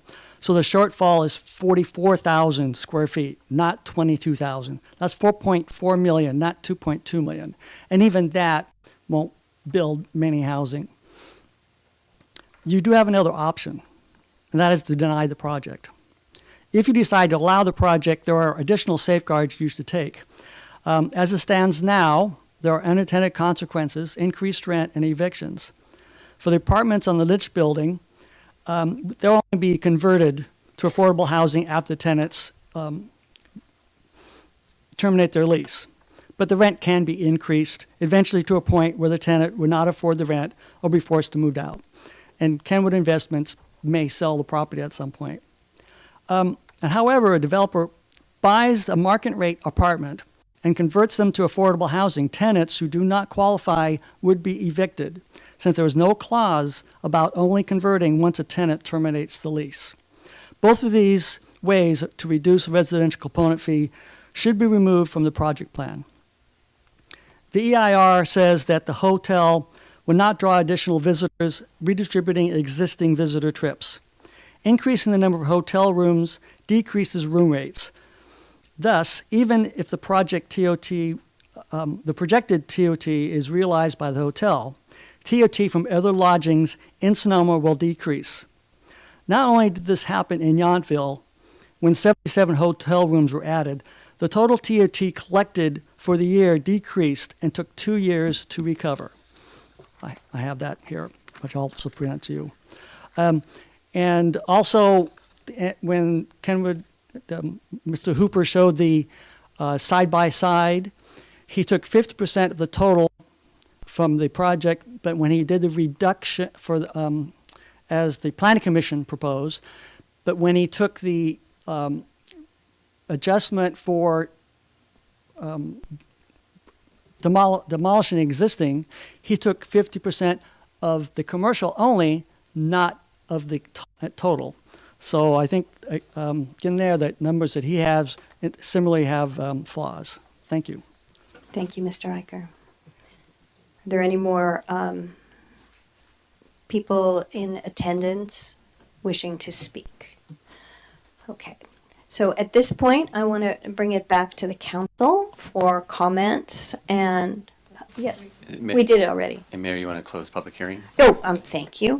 Public hearing is closed. Thank you so much.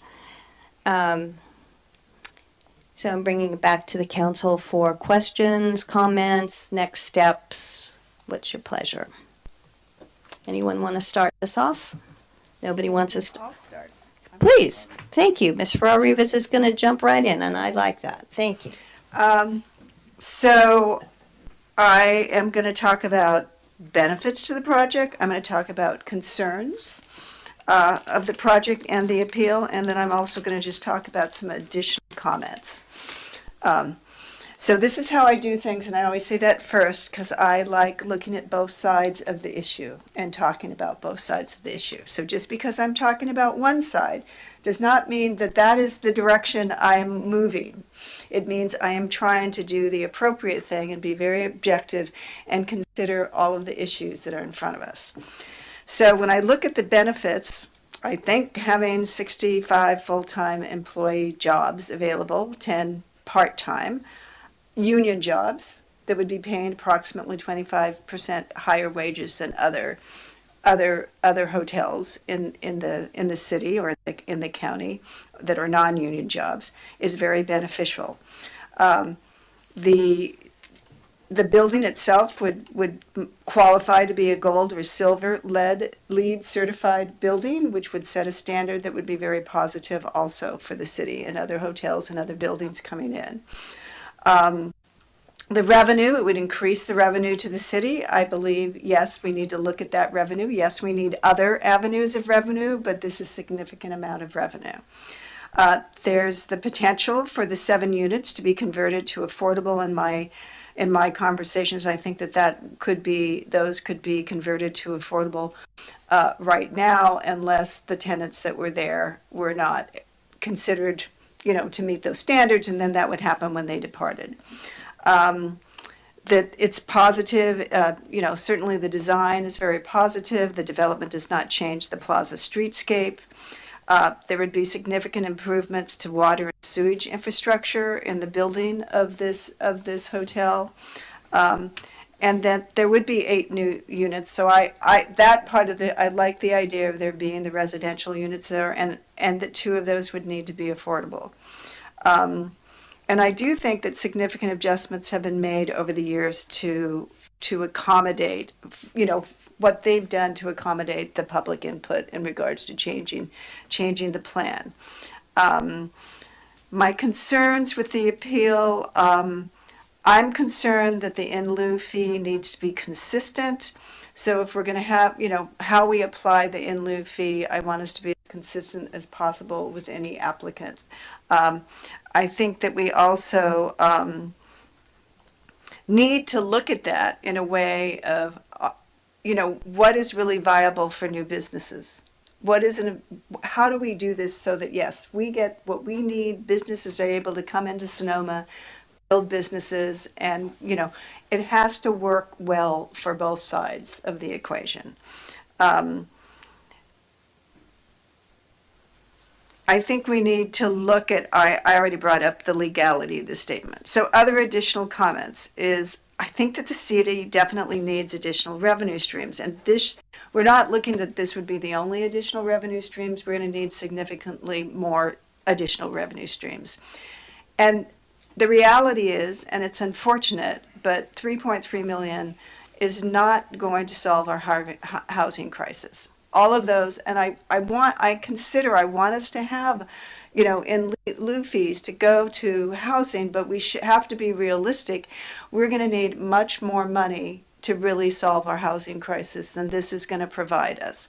I'm not saying it shouldn't be provided. I'm just saying let's be realistic when we talk about those in lieu fees, that we're not talking about that they're going to solve the housing crisis that we have, because they won't. We need much more money to do that. They will be supportive of that solution. And then I actually do think it's interesting to review the impact fees, because looking at other cities in the county, their impact fees for hotels are much lower than the impact fees that we have, from what I could see. Of course, I may be reading those wrong. I'm not used to going in and reading all those codes and reports. It took me like an hour to find the document that would tell me where the in lieu fees were for everybody. But that was my assessment. So I would like to see, you know, kind of what that assessment is. And then as I talked earlier about, are there ways to look at, you know, there being, you know, a modified payment plan that makes it, the financial feasibility of the project easier for the applicant so that they can actually get the construction loans that they need. And I think that was it. I may have more comments later, but I'll just throw it all out to begin. Thank you for starting us off, and as usual, well researched and logical, and appreciated. Thank you, Ms. Farrar-Rivas. Who would like to go next? Mr. Ding? I see you nodding your head. Yeah. Today's meeting is a big meeting. Actually, you know, not very serious. You know, it's not Group A or Group B. You know, I always want to look at in the big picture. And the last night, I went to Sonoma Valley League of Historical Preservation. I spent 30 minutes in the library reading about the Sonoma hotels history, starting from the 1840s until right now. I look at it, I feel like it's sad. And, you know, here we used to be, after we find out hot springs by an Englishman, Captain Willing, and the boys to find out. And then a lot of the hotels and the bathhouse and and also the resorts built here, around the 100 units in the city and around the Sonoma Valley, and including Kenwood. So we definitely need somebody, you know, and develop for out in the city. Definitely, we need a revenue, and also this is the town's legacy. Yeah, we need some, you know, vibrant something, you know, especially for this developer, giving us an opportunity and increase overall our bar for out in the city. Yeah, we need to find this kind of opportunity. In some other places, you know, they will not pay the, you know, the fees or give them the tax breaks for the developer, help the city develop. But our city is totally different situation. What I want to say is, if we look at the big picture and we see we do have the same goal, that is for build, shape a better of the Sonoma in the future. How we can, you know, they gather together, I think number one is we look at the future. And also we see, and if we can help each other. For example, for the developer, yes, yeah, you spend tons of the money, pay the employees consulting fees during the past 12 years, and try to gather these kind of paperwork, gather the through, right? Financially, definitely you have the difficulty. But at the same time, out in the local here, we need a housing. For example, for me, why I run for this position? Two issues. One is the UGB, protect out in Sonoma as, you know, small town, and save our open space, you know, sustainability, and another thing is help the people for affordable housing. Representation matters, especially for me. It's kind of a new represent. So I fully support affordable housing. We try our best and support. And for you, and you mentioned for you as a developer, you do have the financial difficulty. I know that. Although I'm not a developer, but also I'm the property and an owner and the manager in the different, you know, the rental property. It's so difficult.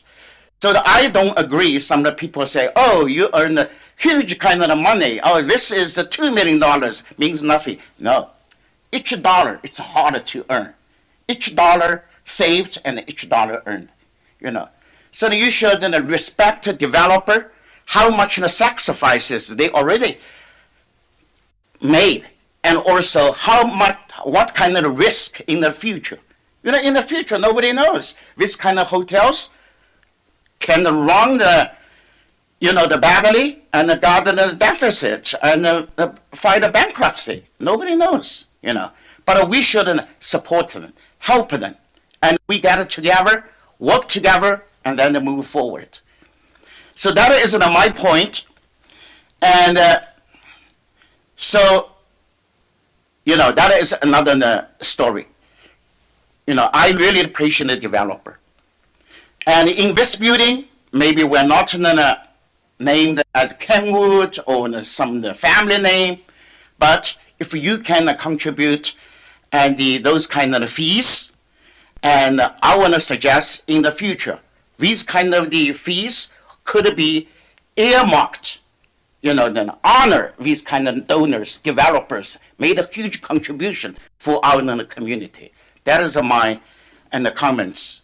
You know, one reason from the big picture. Another reason is we want to be compliant because development in the code clearly, you know, indicated 50-50 in the downtown area, you know, should be in the residential, right? And also the $100 and then the fee rate, I just mentioned, just asked the Christina, also we got approved. That night, I clearly remember, and MacArthur Place's, you know, representative and Bill Cooper also here, and we are also very happy because I still remember you are so glad to see that. If you cannot build affordable housing on that site, you want to build your project, in the city give you an opportunity. You pay the lieu fees, and we find another opportunities. So that is the 2 points. Thank you, Mayor. Thank you so much, Mr. Ding. I'm looking to my right. Oh, okay. I'm surprised. All right, Mr. Vice Mayor, please. I'm not sure what that means. We're going to find out. Well, all right. So I will say that since being on the council, that this particular issue has consumed a substantial amount of my time, and considering where do we go from here. First of all, I want to state that the decisions, and I think I can speak for my council members up here, you know, we look at things not from a special interest point of view, but really what's in the best interest of the community. And we may all disagree what that might look like, but I think we're all up here with the same goal. This is the largest project in Sonoma in years. And, you know, it's been in the works for 12 years.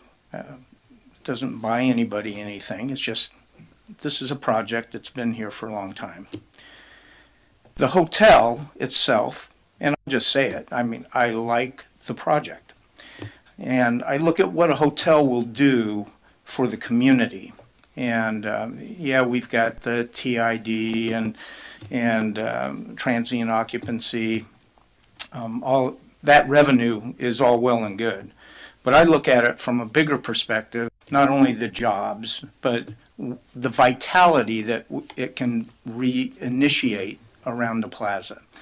It will make businesses more successful. It will attract other people coming into the community, opening new restaurants. And I think there's part of this project that is so good for the community.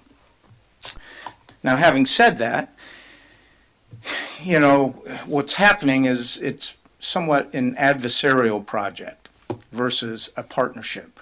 I prefer a partnership. And I think the city, working with the developer, we can come up with a good plan. And Kenwood Investments, they want a project that's economically viable, and who can blame them? And, we can debate what that really means, but I trust their business people. They know what their goals are and what it's going to take to get there, and that's why we're having this conversation tonight. So the project has a housing component. Now, it was described as luxury condominiums, and I would like to suggest a little different thought on it. And what if we made the 8 units affordable units? I think that the driveway to First Street West is actually a perfectly good location for such a housing development. It's part of the plan now. And then when you think about the Lynch building and the other 7 units that could eventually roll into affordable housing, you're talking about 15 units that otherwise would never even happen. So, we could put, if the project moved forward, if we put in lieu fees in the bank, eventually could we build something? Perhaps so. Could we find a partner to build out affordable housing? Perhaps. But I'm talking about, relatively quick housing units that could be made available. And they don't even have to be the same size that they are currently. They could be downsized a little bit, roughly give or take 1,000 square feet each. And, but again, from a city perspective, to be able to provide some housing, I think that's important.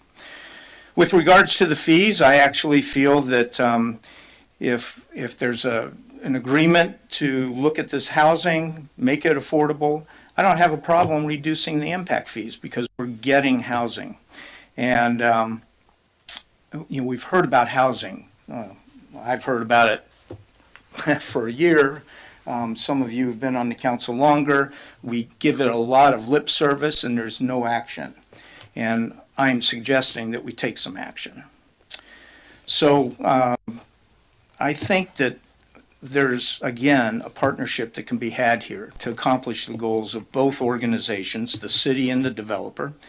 But I truly think that in terms of what we're looking for the city, a win-win relationship here, and at the same time, just the benefits that are going to trickle down throughout the community. And I will leave that at my comments. Thank you, Mr. Vice Mayor. Mr. Wellander. Yes, thank you. I will echo some of the same comments from Councilman Gurney that I think we all are sitting up here trying to look through the correct lens of what's in the best interest of Sonoma, and unfortunately that's not necessarily a lens that's always crystal clear looking through. I am not struck. I am frustrated with a lot of the pressures that come from Sacramento regarding housing and the demands they put on us and the desire to take away our ability for local oversight.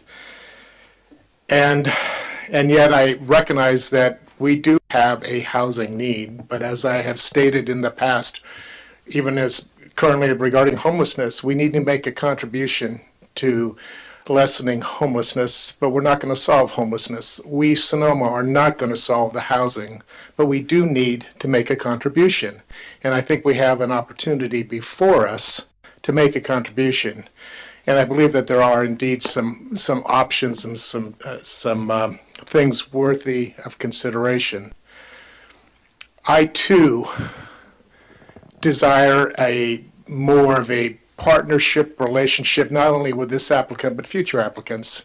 Adversarial projects rarely, they come at a high price, and sometimes that's a too high of a price to pay, particularly for us that end up having to make those decisions that may or may not be comfortable. So I too would like to think that even though at this point in time, we can still have this kind of acceptable partnership where we can move forward and create a win-win-win. I am not in a position this evening to feel comfortable about totally eliminating an in lieu fee. I think that as much as I dislike Sacramento, they want housing, we need to provide some housing. And so I think that's a fairly important component. I will say, though, that I agree with the previous speaker that the 8 units that are being proposed, even with the 2 deed restricted, are not the kind of housing units that we are trying to create here in Sonoma. And I do fear that the units, with the exception of the 2 deeded ones, will be purchased by someone that may reside part-time in Sonoma or very little. And those individuals seldom make the kind of investment of investing into our community because they're just here sporadically. But unfortunately, I don't know of any legal way that we can prevent that. So to that, I don't want to have it. So my first comment for discussion is I would like to eliminate the housing 8 units on this project completely.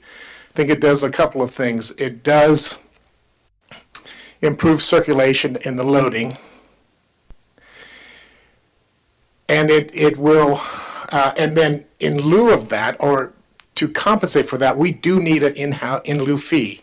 The question is, what is that in lieu fee? What would that look like? I'm concerned right now because in the bigger picture, as we all have read in the papers, we have a number of affordable housing units that back 29 years ago, people that were sitting up here went ahead and wanted to deed restrict them for 30 years, thinking that that 30 years was going to be forever. It's not. And so we stand, as a city, we stand to lose, I'm not exactly sure the number or the exact dates, but in the not so distant future, we're going to lose a few of very precious affordable housing units that are currently being occupied, I believe, by individuals that greatly appreciate those units.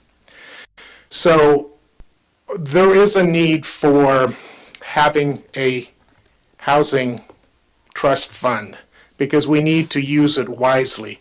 I will also say, as it has been shared up here, we are not going to get into the business of building homes from a city standpoint. Cities, we should build houses, but we should work with somebody, a developer, a nonprofit, to help build homes.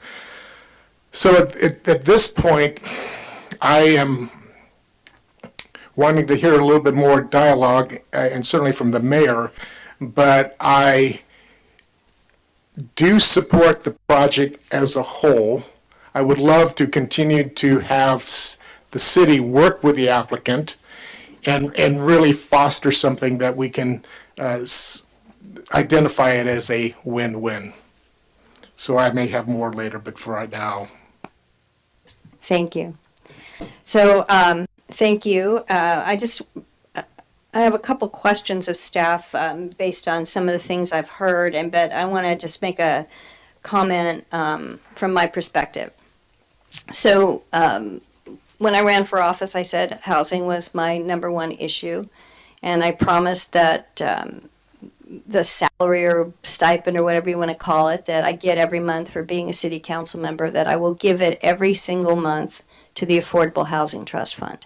And I have done that every month. I have not taken a penny, and I've donated my entire monthly stipend, and I will continue to do so.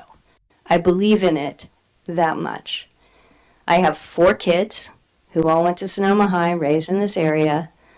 One works at a hotel in town, and he lives at my house. Luckily, I have a space for him, and I'm a kind mom, and I ain't going to kick my own kid out. I don't believe in that. His girlfriend works at a restaurant in town, one of the very best restaurants in town. And they're trying to save their money so that they can do what I did as a school teacher, and that is live in Sonoma and have a family, etc. So I believe in that. I mean, I think that I've walked the talk. I think I live it every single day. I am very interested in the proposal from the vice mayor. My question is, I don't want to have to start this all over again, but it seems to me that perhaps that there's something in it that we could do with the 8 units. I think the 7 units is a good start, and I'm happy about the process that would be used, and we're not going to kick anybody out.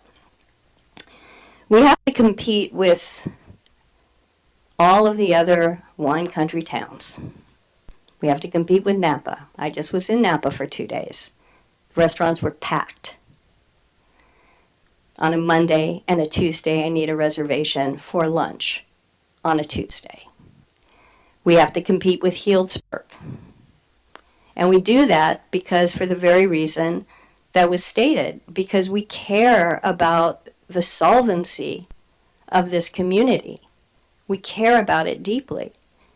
The TOT tax is not a small amount in our budget. What percent would you say it is? I know I'm 25%, something like that? It's a majority of our income. It's the majority of our income. The majority of our income. There is a city in the county right now that is basically underwater, Sebastopol. We all love West County. We all love Sebastopol. They'd give their eye teeth to be looking at this project to help them out of their insolvency. I see some great county workers. We were introduced to some new ones tonight, and I want them to be successful. I look at our police chief. We want to offer them the very best wages and working conditions, and we want them to stay as well. That's part of our budget. So, yes, I want the housing. But, I'm looking at all these calculations, and I have to say, I was a math teacher. So, that's my nerd portion of my life. And I've seen a zillion different calculations on all of these different things. And I don't think we're going to sit here tonight and figure out what those calculations are. And so in looking at the alternative actions, it looks like we are within our right to affirm the Planning Commission's decision, but still refer the in lieu fee calculations and so forth back to staff to come back to us. If I'm reading that or saying it incorrectly, Jennifer, please correct me, because I want to say it correctly. So you would be affirming the appeal and modifying Planning Commission's decision. Mm-hmm. And if you were looking specifically at the in lieu fee that for the residential component, that would be a modification to the condition of approval. Thank you.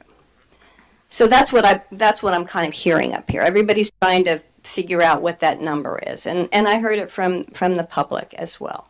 And in that calculation, perhaps some of the issues that the Vice Mayor raised could be addressed. I want to thank the Planning Commission. I think they did, 4 hours worth of good work, and it was hard work. And as everyone has said, we've all spent a lot of time on this, and 12 years is a long time, and I'm not pointing fingers at anyone. It's just a long time. So that's kind of where I'm at. I think it's, I'm sort of hearing very similar things up and down the dais here. But I think that we have a chance to put some housing in place. We have a chance to negotiate to be fair. Fair to everyone on the fees. Remember, this project started 12 years ago before a lot of these things have happened that we've taken action on. So it's kind of like, it's been a moving target for these guys on this project. And I think we have a chance to do something really beautiful. That being said, I do want to agree with also what Ms. Ching had to say about the housing. It's not really the housing we're looking for. I totally agree with you. Early on in this project, there was an opportunity perhaps to build the housing off-site. I was very fond of that proposal because I don't know if growing up you know, in a hotel is really what people want. I mean, this is not Eloise at the Plaza. You know, that's a 1950s children's book. This is not real life like that. So anyway, that's where I'm at with it. I want to thank everyone concerned, the Planning Commission, Mr. Hooper, and so forth for hanging in there with us. A lot of people would have not have done that, and they would have hung up their skates a long time ago. So, that being said, let's see if there's something we can cobble together and make a motion. Yes, Ms. Farrar-Rivas. Well, first of all, I do want to thank everybody that's here tonight and all of the comments, because I think all of us have been seriously read every comment that we've got on our emails, and we're taking every comment seriously, and it's really has changed. Every time I read something, it kind of changes my thinking a little bit about it too. So just so that, you know, that people are aware of that, I don't think any of us come into this, any of these decisions like this is what we want. I think we come into, we listen to the public and then we formulate our opinions. So I appreciate, I really would like to follow up on the suggestion of really looking at those 8 units. I have a tendency to think that it's best if affordable housing is mixed with market rate housing than affordable housing sitting on its own. I think that that's what makes a community, is that you have people of all income levels living together. I'm not, you know, if it was all affordable, I'd be fine. But I actually think that the best route for communities is to have more of a mixed, and it could be a better mix than the 8 to do. Let's look at what could be. So there's a lot of ranges for us to be looking at. So what I want to think of as being more directive, I think that there's actually 5 areas that we could get some better feedback from staff, being able to talk with the developers in regards to what really could potentially make sense. There's the impact fee, there's the in lieu fee, there's the timing of the payments of the in lieu fee and the impact fee if they are both applied, and then there's revisiting the interest payment. I do think that would be good to revisit as well too. And then there's the building, you know, the 8 units, because I do think the idea that we would have 17 additional units, 15, yeah, I'm adding extra 2, no, no, 15 new units right now is a very positive step forward. I'm sorry, but that would not be 15 new, because we have 7 existing that would be then deeded. So we're not getting a net gain of 15, we're getting a net gain of 8, but we're getting a potential conversion. And a conversion. Let's be, thank you, I appreciate that. Let's be clear. I like the clarity there. And Ron knows the rules because it's a Sacramento rule and he knows them. Okay. All right. So I'm going back to this. I'm going to ask Jennifer once again to if she could help us with the verbiage on this so that we could perhaps move forward. So So I've heard a lot of different components, right? So some of it is about modifying the project itself. Some of it is about modifying the condition of approval. Right now, I would recommend providing a little bit more feedback as a group of how you're leaning, because if the idea is to lean towards those 8 units becoming an affordable, I think that's a question that needs to be asked of the applicant right now, of the feasibility of that. If we're just talking about the residential component and the impact fee, then those aspects that Councilmember Farrar-Rivas commented on, we could pull those individually and you can provide direction. Once we have that direction kind of worked out, then I can help you with what that motion would be. I just need to know specifically if we're focusing on just one aspect or the project, for potentially changing what the project looks like. Can I just ask, if you change what the project looks like, just in terms of those residential 8 units, what does that require technically? So if we were to change like the size and things like that, that's a different project than what was approved. There would be a change. And so it would be more of maybe potentially continuing this appeal to a future date or to a date to be determined, and then work on what that project detail would be, and then we could bring that forward to City Council for their review, and that would allow us time to actually review to ensure that it does meet the requirements that were, or the environmental documents that were already made, as well as the findings that were already made. There may be some adjustments to language in the approvals that were previously done if we change the project description versus a component of the conditions of approval. I see. One thing I don't want to do, I thank the Planning Commission. I really don't want to go back to the Planning Commission. I know that's one of the possibilities on here. So what I'm hearing from you is that would not require that we could work within, the staff could work with the applicant and then bring something back to us. As long as the project as a whole does not require any permits or anything that was not already considered by the Planning Commission. Okay, understood. I don't like to give a lot of compliments to the vice mayor because I have to live with him. So, but I think his concept. I meant it in some extremely appropriate way. The concept of maybe converting all of the existing A to all affordable, I have some interest. I mean, I can see that has some merit. I am less excited about converting the 7 on the Lynch because they do exist. One could almost argue that some of them right now are affordable. They have good tenants. I think I'd be interested in a discussion where if we suggest to staff that we keep the 8 units, or maybe it can become 10 units with smaller footprints. I don't know how creative the architect can get in staying within a budget. But then I also think that beyond that, given the percentages and the way that at least it was originally intended that it was to be 50% housing, I would want to also see an additional contribution in an in lieu fee of some number.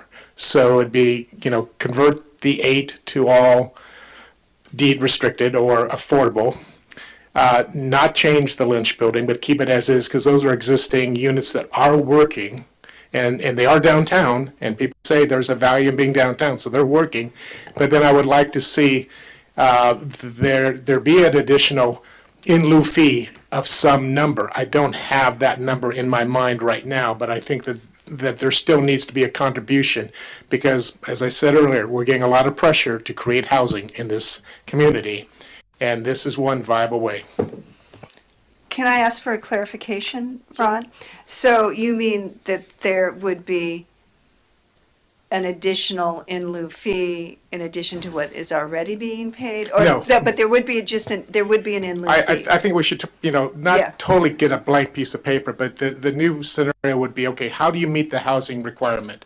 What I'm advocating right now, at least throwing out for discussion purposes, is the idea of, as the vice mayor suggested, convert the A to all affordable.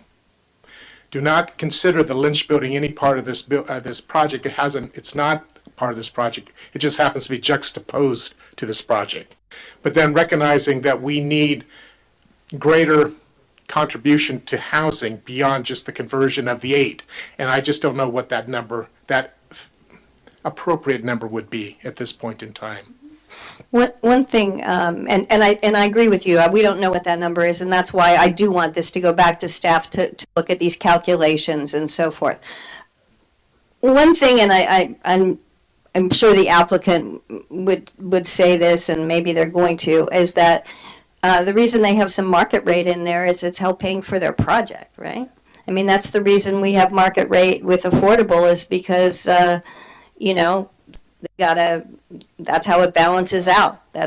And we've looked at projects that have come to us, and that's part of it. So it has to be. We can't. It's not just a one for one thing. I mean, on one hand, you've got something that they're going to realize capital from that's going to turn around and go into their project, and then on the other hand, so that has to be weighed.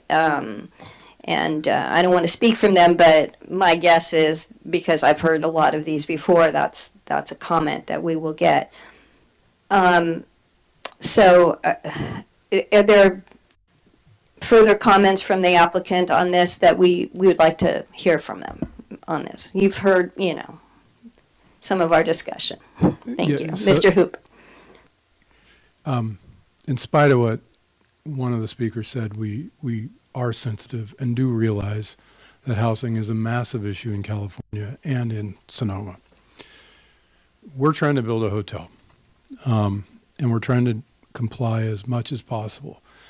The economics of converting those units to all low income is, we're not a low income developer. Remember, 100% low income housing is subsidized by tax incentives and things like that. So the whole rationale on these fees is we have this pro forma that's teetering, and that pro forma right now includes selling 6 of the 8 units at market rate, at a high market rate for housing in Sonoma. There are 2 that are earmarked to be for sale product to low income. Pretty massive difference in price point. The affordable units are probably a fourth of the price of those units. That building is a $10 million building to build. And so we have to sell units to get a return on that to make this whole project financeable, which is the whole reason we're here as it is. So we appreciate what you're up against on the housing front. When we proposed this, we were coming out of a pretty nasty recession, from 2009, 2010, and the city was hurting on TOT taxes because nobody was traveling. And we brought this forward as a solution to some problems that the city was having. And I think the example in the case study of Sebastopol is dead on. We have a project in San Francisco right now that's been stalled on financing. The city has come to us and is removing all kinds of fees because they urgently want their downtown to have something new and something built. So every city is different. They all have housing issues, but they also all have different pots and different objectives that they have to deal with, including balancing a budget, like Sebastopol. So, I understand the concern and I appreciate the suggestion. For us, we just no way that those 8 units could be built as affordable. It would definitely kill the project. The difference is those are for sale units at market rate. The Lynch building are currently rental properties, and while we will take a haircut on rent versus market rate, that's a much different set of economics than the impact of converting those 8 units. So hopefully that's answered that question.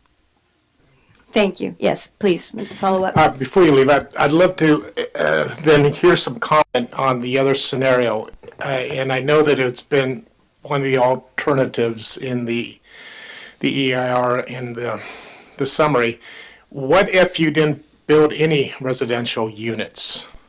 Right. And I don't think there was any clarity on that, if there would be then a desire to build more hotel rooms, or if it was just a case that you would be shaving 22,000 square feet of building right off, reconfiguring circulation a little bit.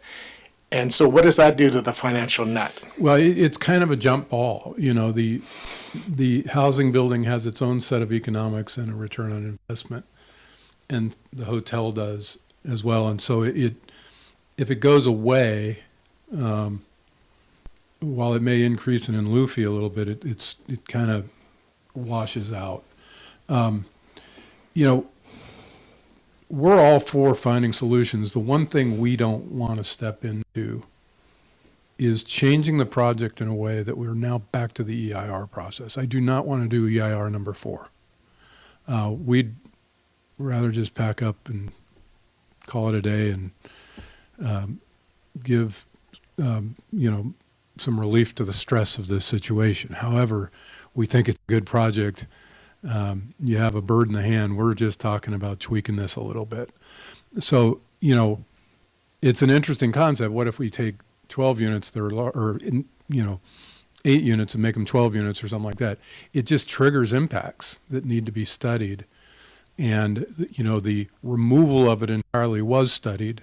It is bracketed in what we can do and approve because it was an alternative listed in the EIR. While it may need some staff time on it, or it's our understanding that it doesn't require a redraft and a recirculation of the EIR. So as we look at solutions, we certainly willing to sit down and talk through it. It just has to be something that works financially and something that works sort of structurally within the confines of CEQA and your own codes and all those things. So as we've proven over 12 years, we listen and adapt, but we're kind of stuck where we are right now. So so let's say we're stuck on eight units, 2 of them being, are we stuck on the total number of affordability? Can there be, do you have room, some wiggle room there? Yeah, we're kind of stuck on that, Councilmember Rivas. We're definitely, as I said, it's teetering because it's like if you take $500,000 of sales revenue out of the project, it's more of what we're trying to correct, which is, or it's less of what we're trying to correct, which is these fees. And, the 3.3 million in existing fees that are on the table are having an impact on us. And so we want to make sure we're not going backwards on this. So. Mm-hmm. Did you have a comment, Mr. Wellander, to follow I up? did, and I'm not sure if you need to stay up at the podium, Bill, on this. But it seems like, again, just a point of discussion.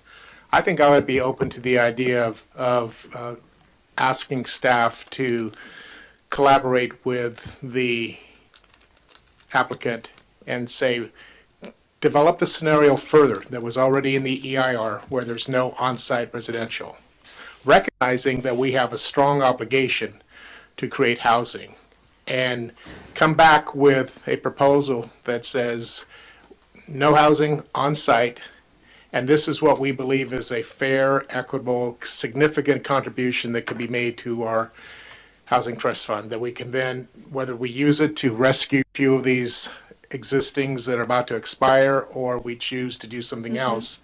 But I don't have the bandwidth to try to figure out what would work for a developer. Well, one thing, and I hear what you're saying, and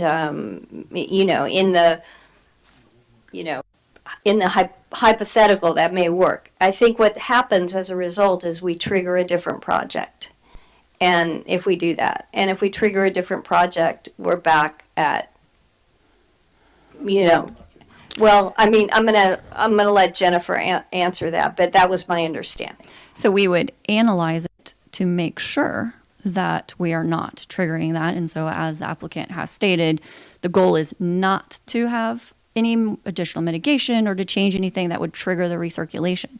That being said, if the project does change, then yes, we have to readopt what would be going back to a draft environmental impact report and making new findings for the approval to certify that EIR, but it doesn't mean it has to be recirculated. The findings don't get circulated in that sense. So if my memory serves me, one of the specific requirements that we needed to meet was the general plan, the development code, whatever, says that we need to have downtown housing. We currently have downtown housing in the current project. We take that off, but we're saying if we take that off, we want we want a contribution to the housing trust fund. Isn't that something where, in your professional experience, would not necessarily tilt the project into an area that would require, again, recirculation or? So the things right now that I know off the top of my head out of a big, huge document is, and Christina's over here to help me with this if I miss anything, but there's two main things. One is in the EIR, one of the project objectives says housing. So that's one thing. We did analyze an alternative. Alternatives are designed to reduce significant impacts of the proposed project. That's how we look at alternatives. It doesn't look at the actual project that would be proposed with a no residential alternative. So we still have to make sure and look at it. But again, findings would have to be readopted because we would have to change what the findings currently are stating based on what the project is. The report stated, though, going back to, I think it's option number 4, that said there were 5 areas that the impact would be less. I can't quote which ones they are. So that just at face value suggests that's a plus. I do know that option 5, where you actually reduce the number of rooms, and I don't know what the reduction amount was, said that there'd be 5 or 1 more area that would have a less of an impact, which if you're just looking at straight environmental impacts, that means 5 is better than 4. But it seemed like, at least the way the summary was written, that it was in the realm of consideration without triggering. And I understand it specifically, you take out the housing, it doesn't provide housing, even if we say we want to receive an in lieu fee. In other words, the language is such, or the way it works, is that if we get an in lieu fee, that does not recognize that we are getting something for housing on this project that's in a commercial zone.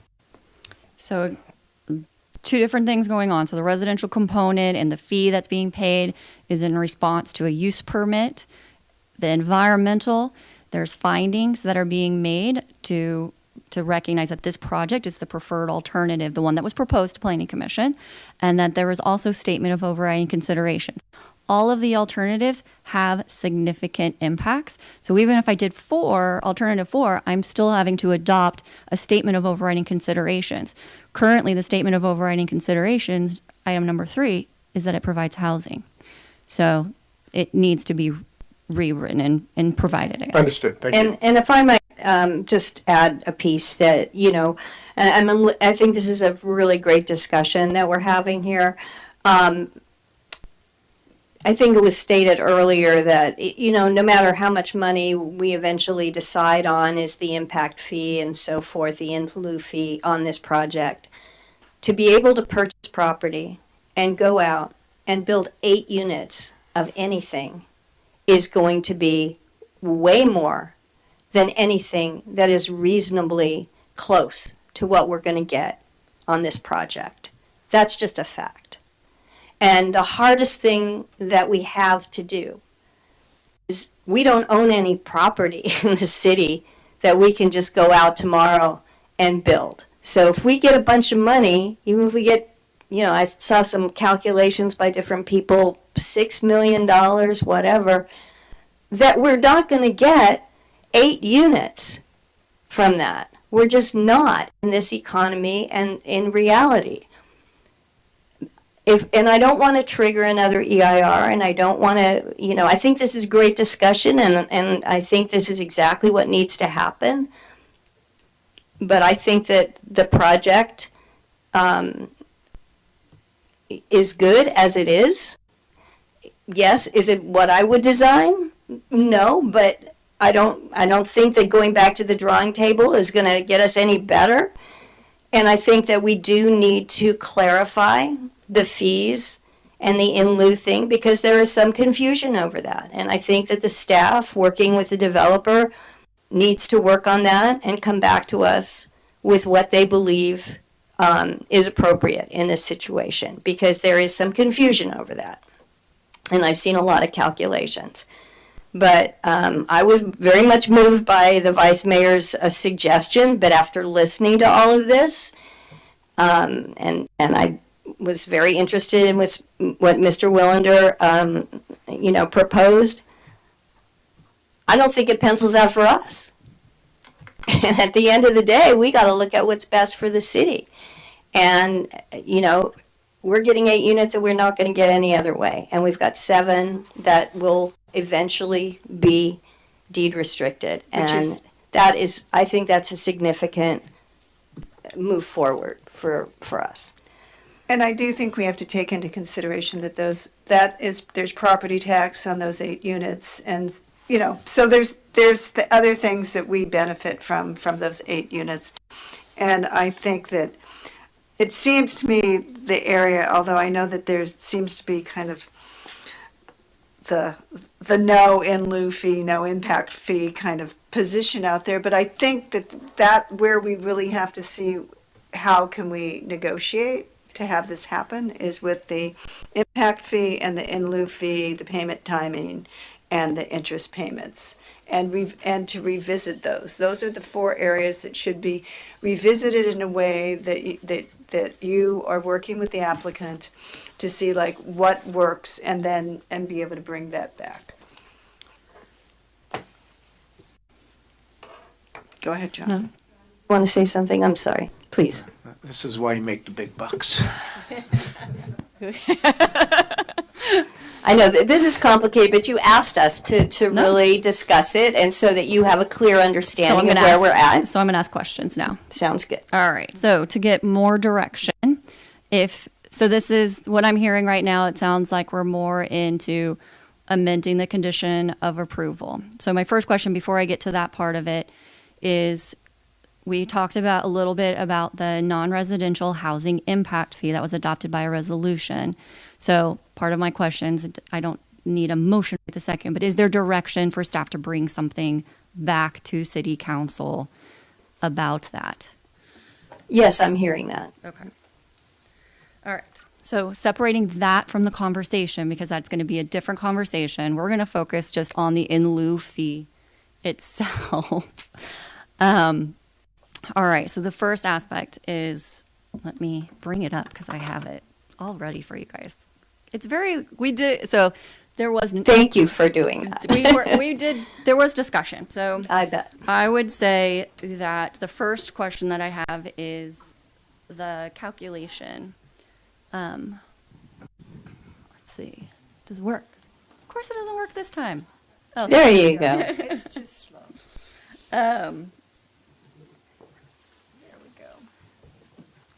This document, I love this document. All right, so this is the condition of approval.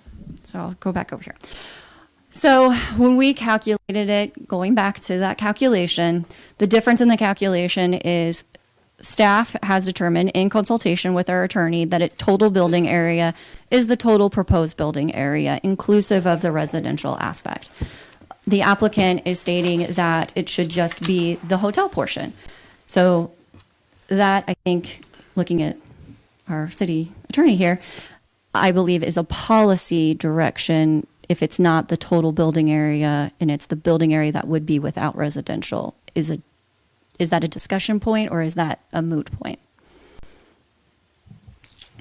Well, what we're dealing with here is the old residential component ordinance, the one that was in effect when this application was originally began. It's not the ordinance that's in effect right now, which specifically provides for the ability to impose a residential component fee.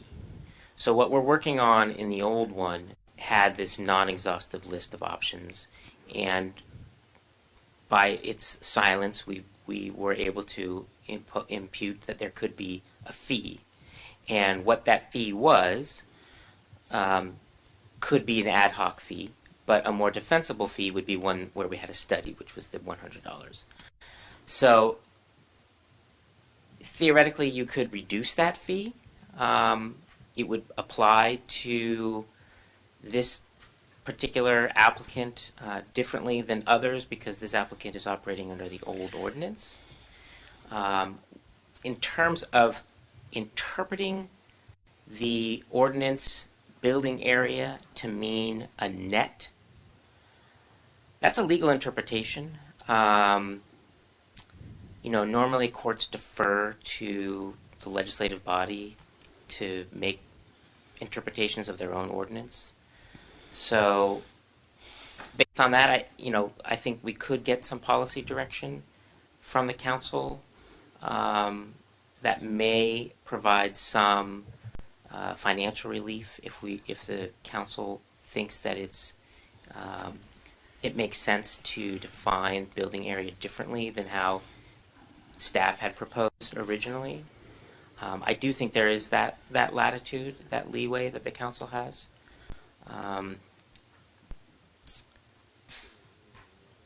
You know, the way that staff interpreted it was consistent with how the ordinance now reads. Mm-hmm. So there is some risk because, you know, our position was we weren't changing the residential component when we adopted the revised ordinance. We were just clarifying what it meant because it was unclear.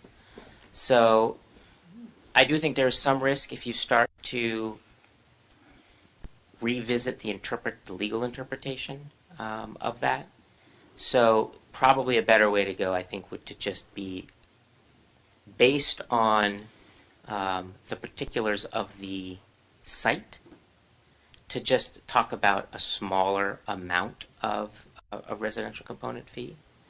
I mean, under that old ordinance, you guys could waive the fee. You could waive the residential component without any fee.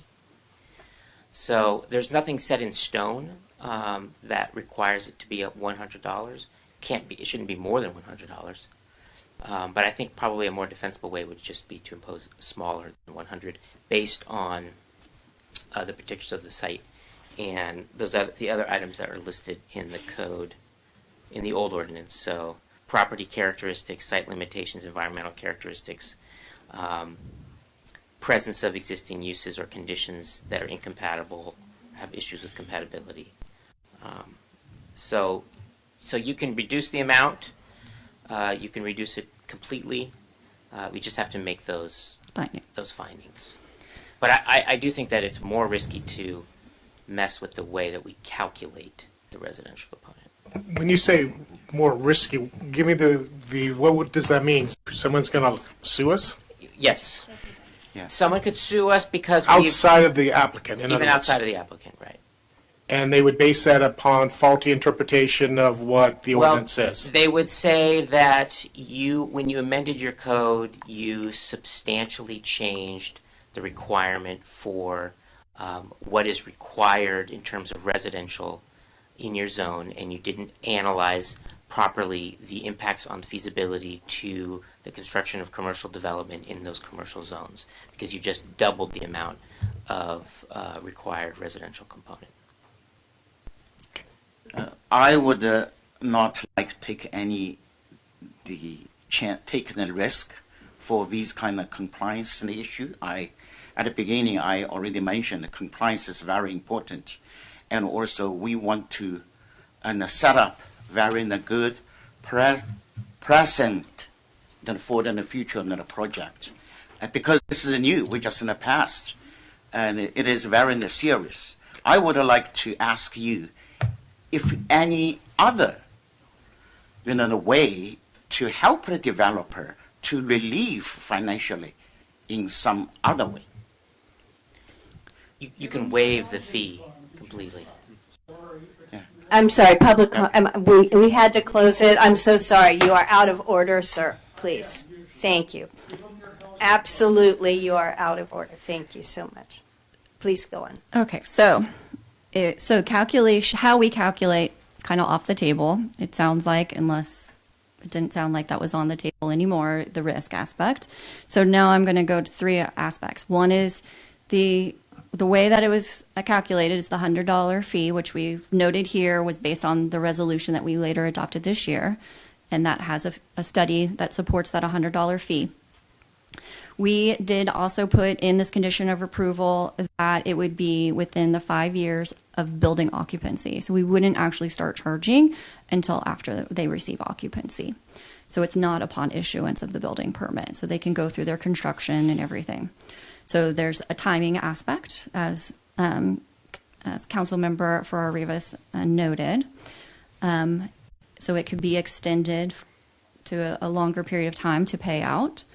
And then what was added by Planning Commission in the sense of that interest obviously increases that potential amount.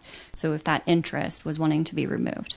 The other aspects that we did include in our conditions of approval was the ability to, instead of paying, was to get. And so didn't sound like there was any questions about the alternatives themselves. So I just wanted to verify that the conversion of existing space or the purchase of units or to build off-site were still on the table as part of this. So it's really just about dollar amount, the timing, and the interest at this time.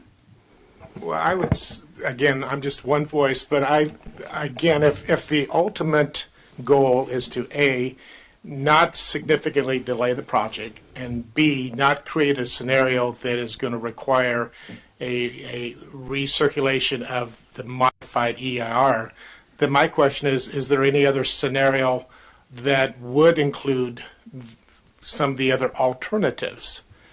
The alternatives in the EIR? Regarding the housing. Yeah, I mean, the whole housing component.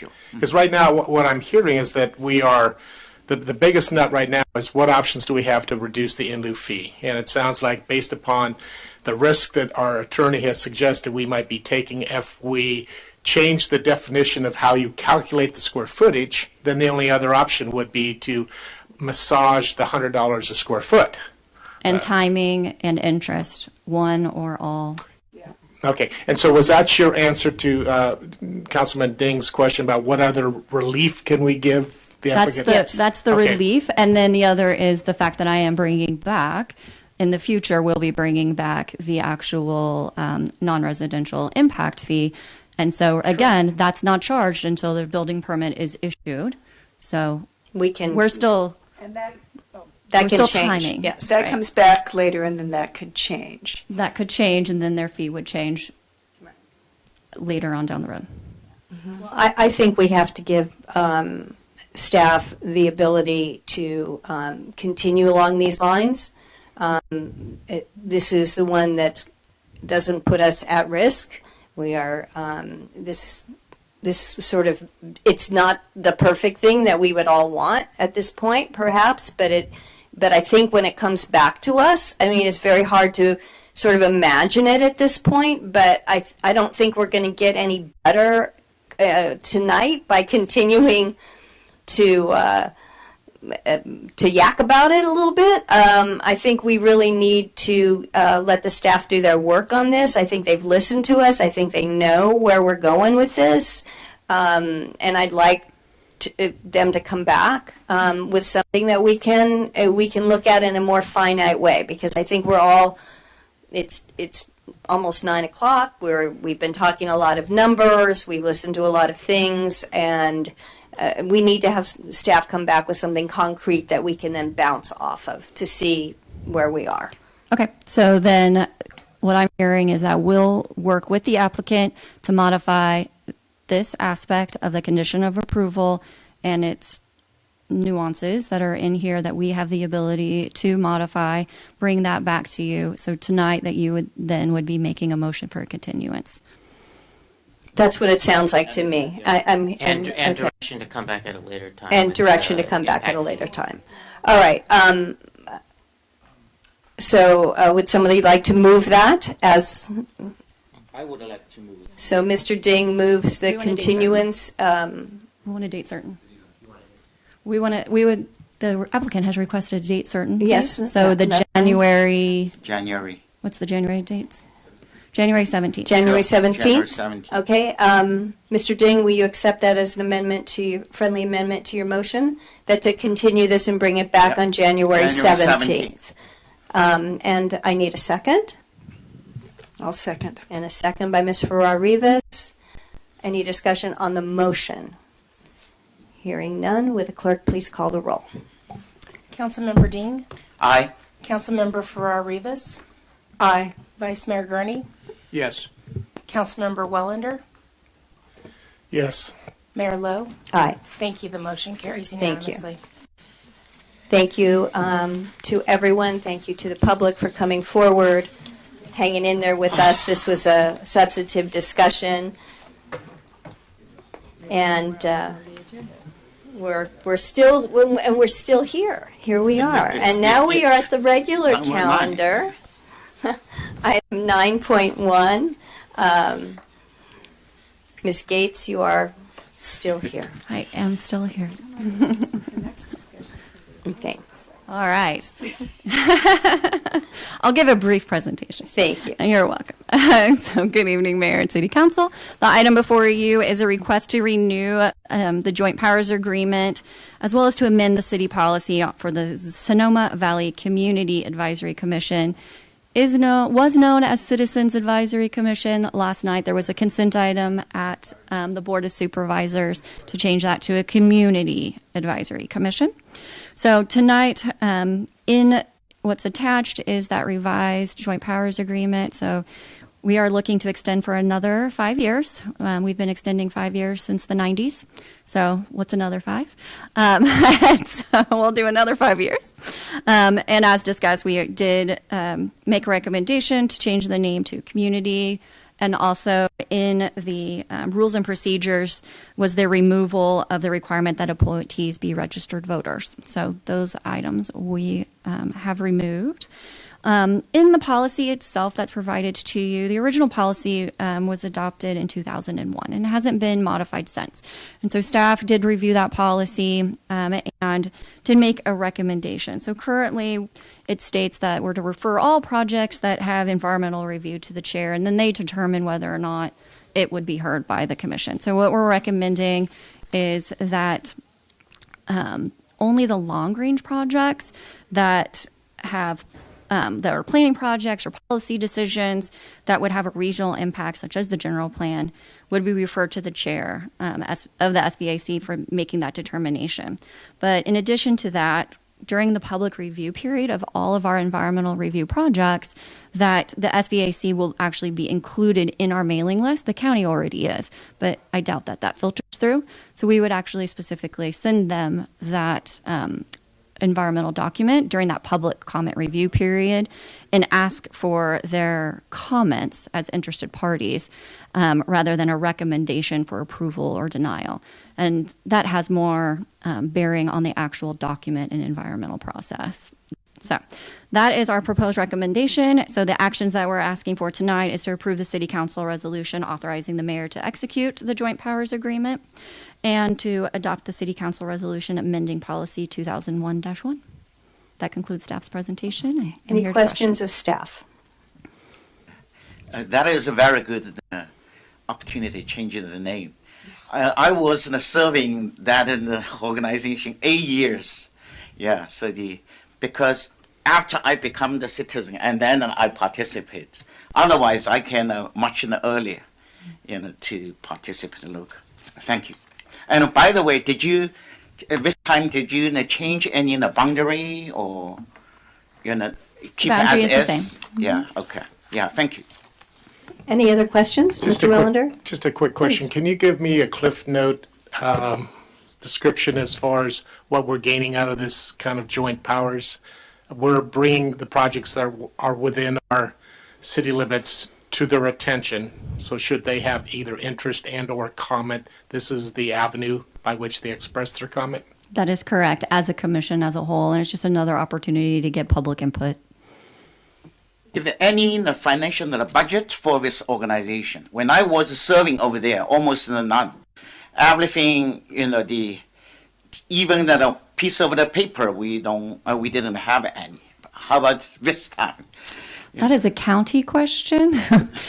I would say more the city is a participator and the county is kind of the lead. Okay. Their staff Yeah. actually manages all the meetings and everything, and then city staff just participates on a basis based on the projects that are before them. Hence why I presented the general plan last week. Thank you. Thank you. Any public comment from the audience on this one? We're going to get back to you, Mr. Demler. Just hang in there. Yes. No comments on Zoom. No hands comments on Zoom. Thank you so much. Bringing it back to the council for a motion. I would like to move. Thank you, Mr. Ding. Moves to approve, to adopt the resolution, and a second? Public. I'll second it. Public? We did that. Oh, one. okay. And Ms. Farrar-Rivas seconds it. Any questions on the motion? Is this related to both resolution? Yes, it is to approve the city council resolution and to adopt the city council resolution amending the policy. Okay, great. Thank you. And renewing it. Yes, this is 9.1, both 1 and 2. And we have a motion and we have a second and no comments, so please, clerk, read the roll. Councilmember Dean, Aye. Councilmember Farrar-Rivas, Aye. Vice Mayor Gurney, Yes. Councilmember Wellander, Yes. Mayor Lowe. Aye. Thank you. The motion carries unanimously. Okay, we are back at public comment. Mr. Demler, did you have something you wanted to say to us? Yes, please. Please come to the microphone. Thank you very much. I'm always out of order, even at home. You can ask I'm sorry, Leslie. I closed the public hearing earlier. I know. have to go by that. I thought we could talk because the meeting morphed into a discussion group or study group or session. And therefore, I thought that a public comment would be appropriate. What I wanted to say, I don't know how much you have in the present housing fund, but you could, if there's a gap, and apparently there is, between 6 and 2 and 8 affordable housing units, which I'm now intrigued by, that gap could be calculated, and the city could contribute in 2 ways: by the waiving of certain fees and by contributing funds from the housing fund. So you've got instant 8 units to make Mr. Wellander's life easier with Sacramento, and you get these 8 units at least within 18 months or maybe my lifetime. So I think that would be a win-win. And if you're serious about partnering with people, developers, here's your chance. That was my idea. Okay, well, just a point of clarification. The item has been moved to a date certain, so come back. I will. Don't and worry. share, and we'll God we'll willing. have a good time discussing that And proposal. I don't know how much we actually have in the housing fund. Well, that's a good question. We'll bring those figures at that Thank point. you for allowing me. Bless you. Thank you. My pleasure, always, Mr. Demmer. Are there any more people on public? No hands raised on Zoom. No. Okay. At this point, public comment is closed. We have nothing else on the agenda, and we are adjourned. Thank you.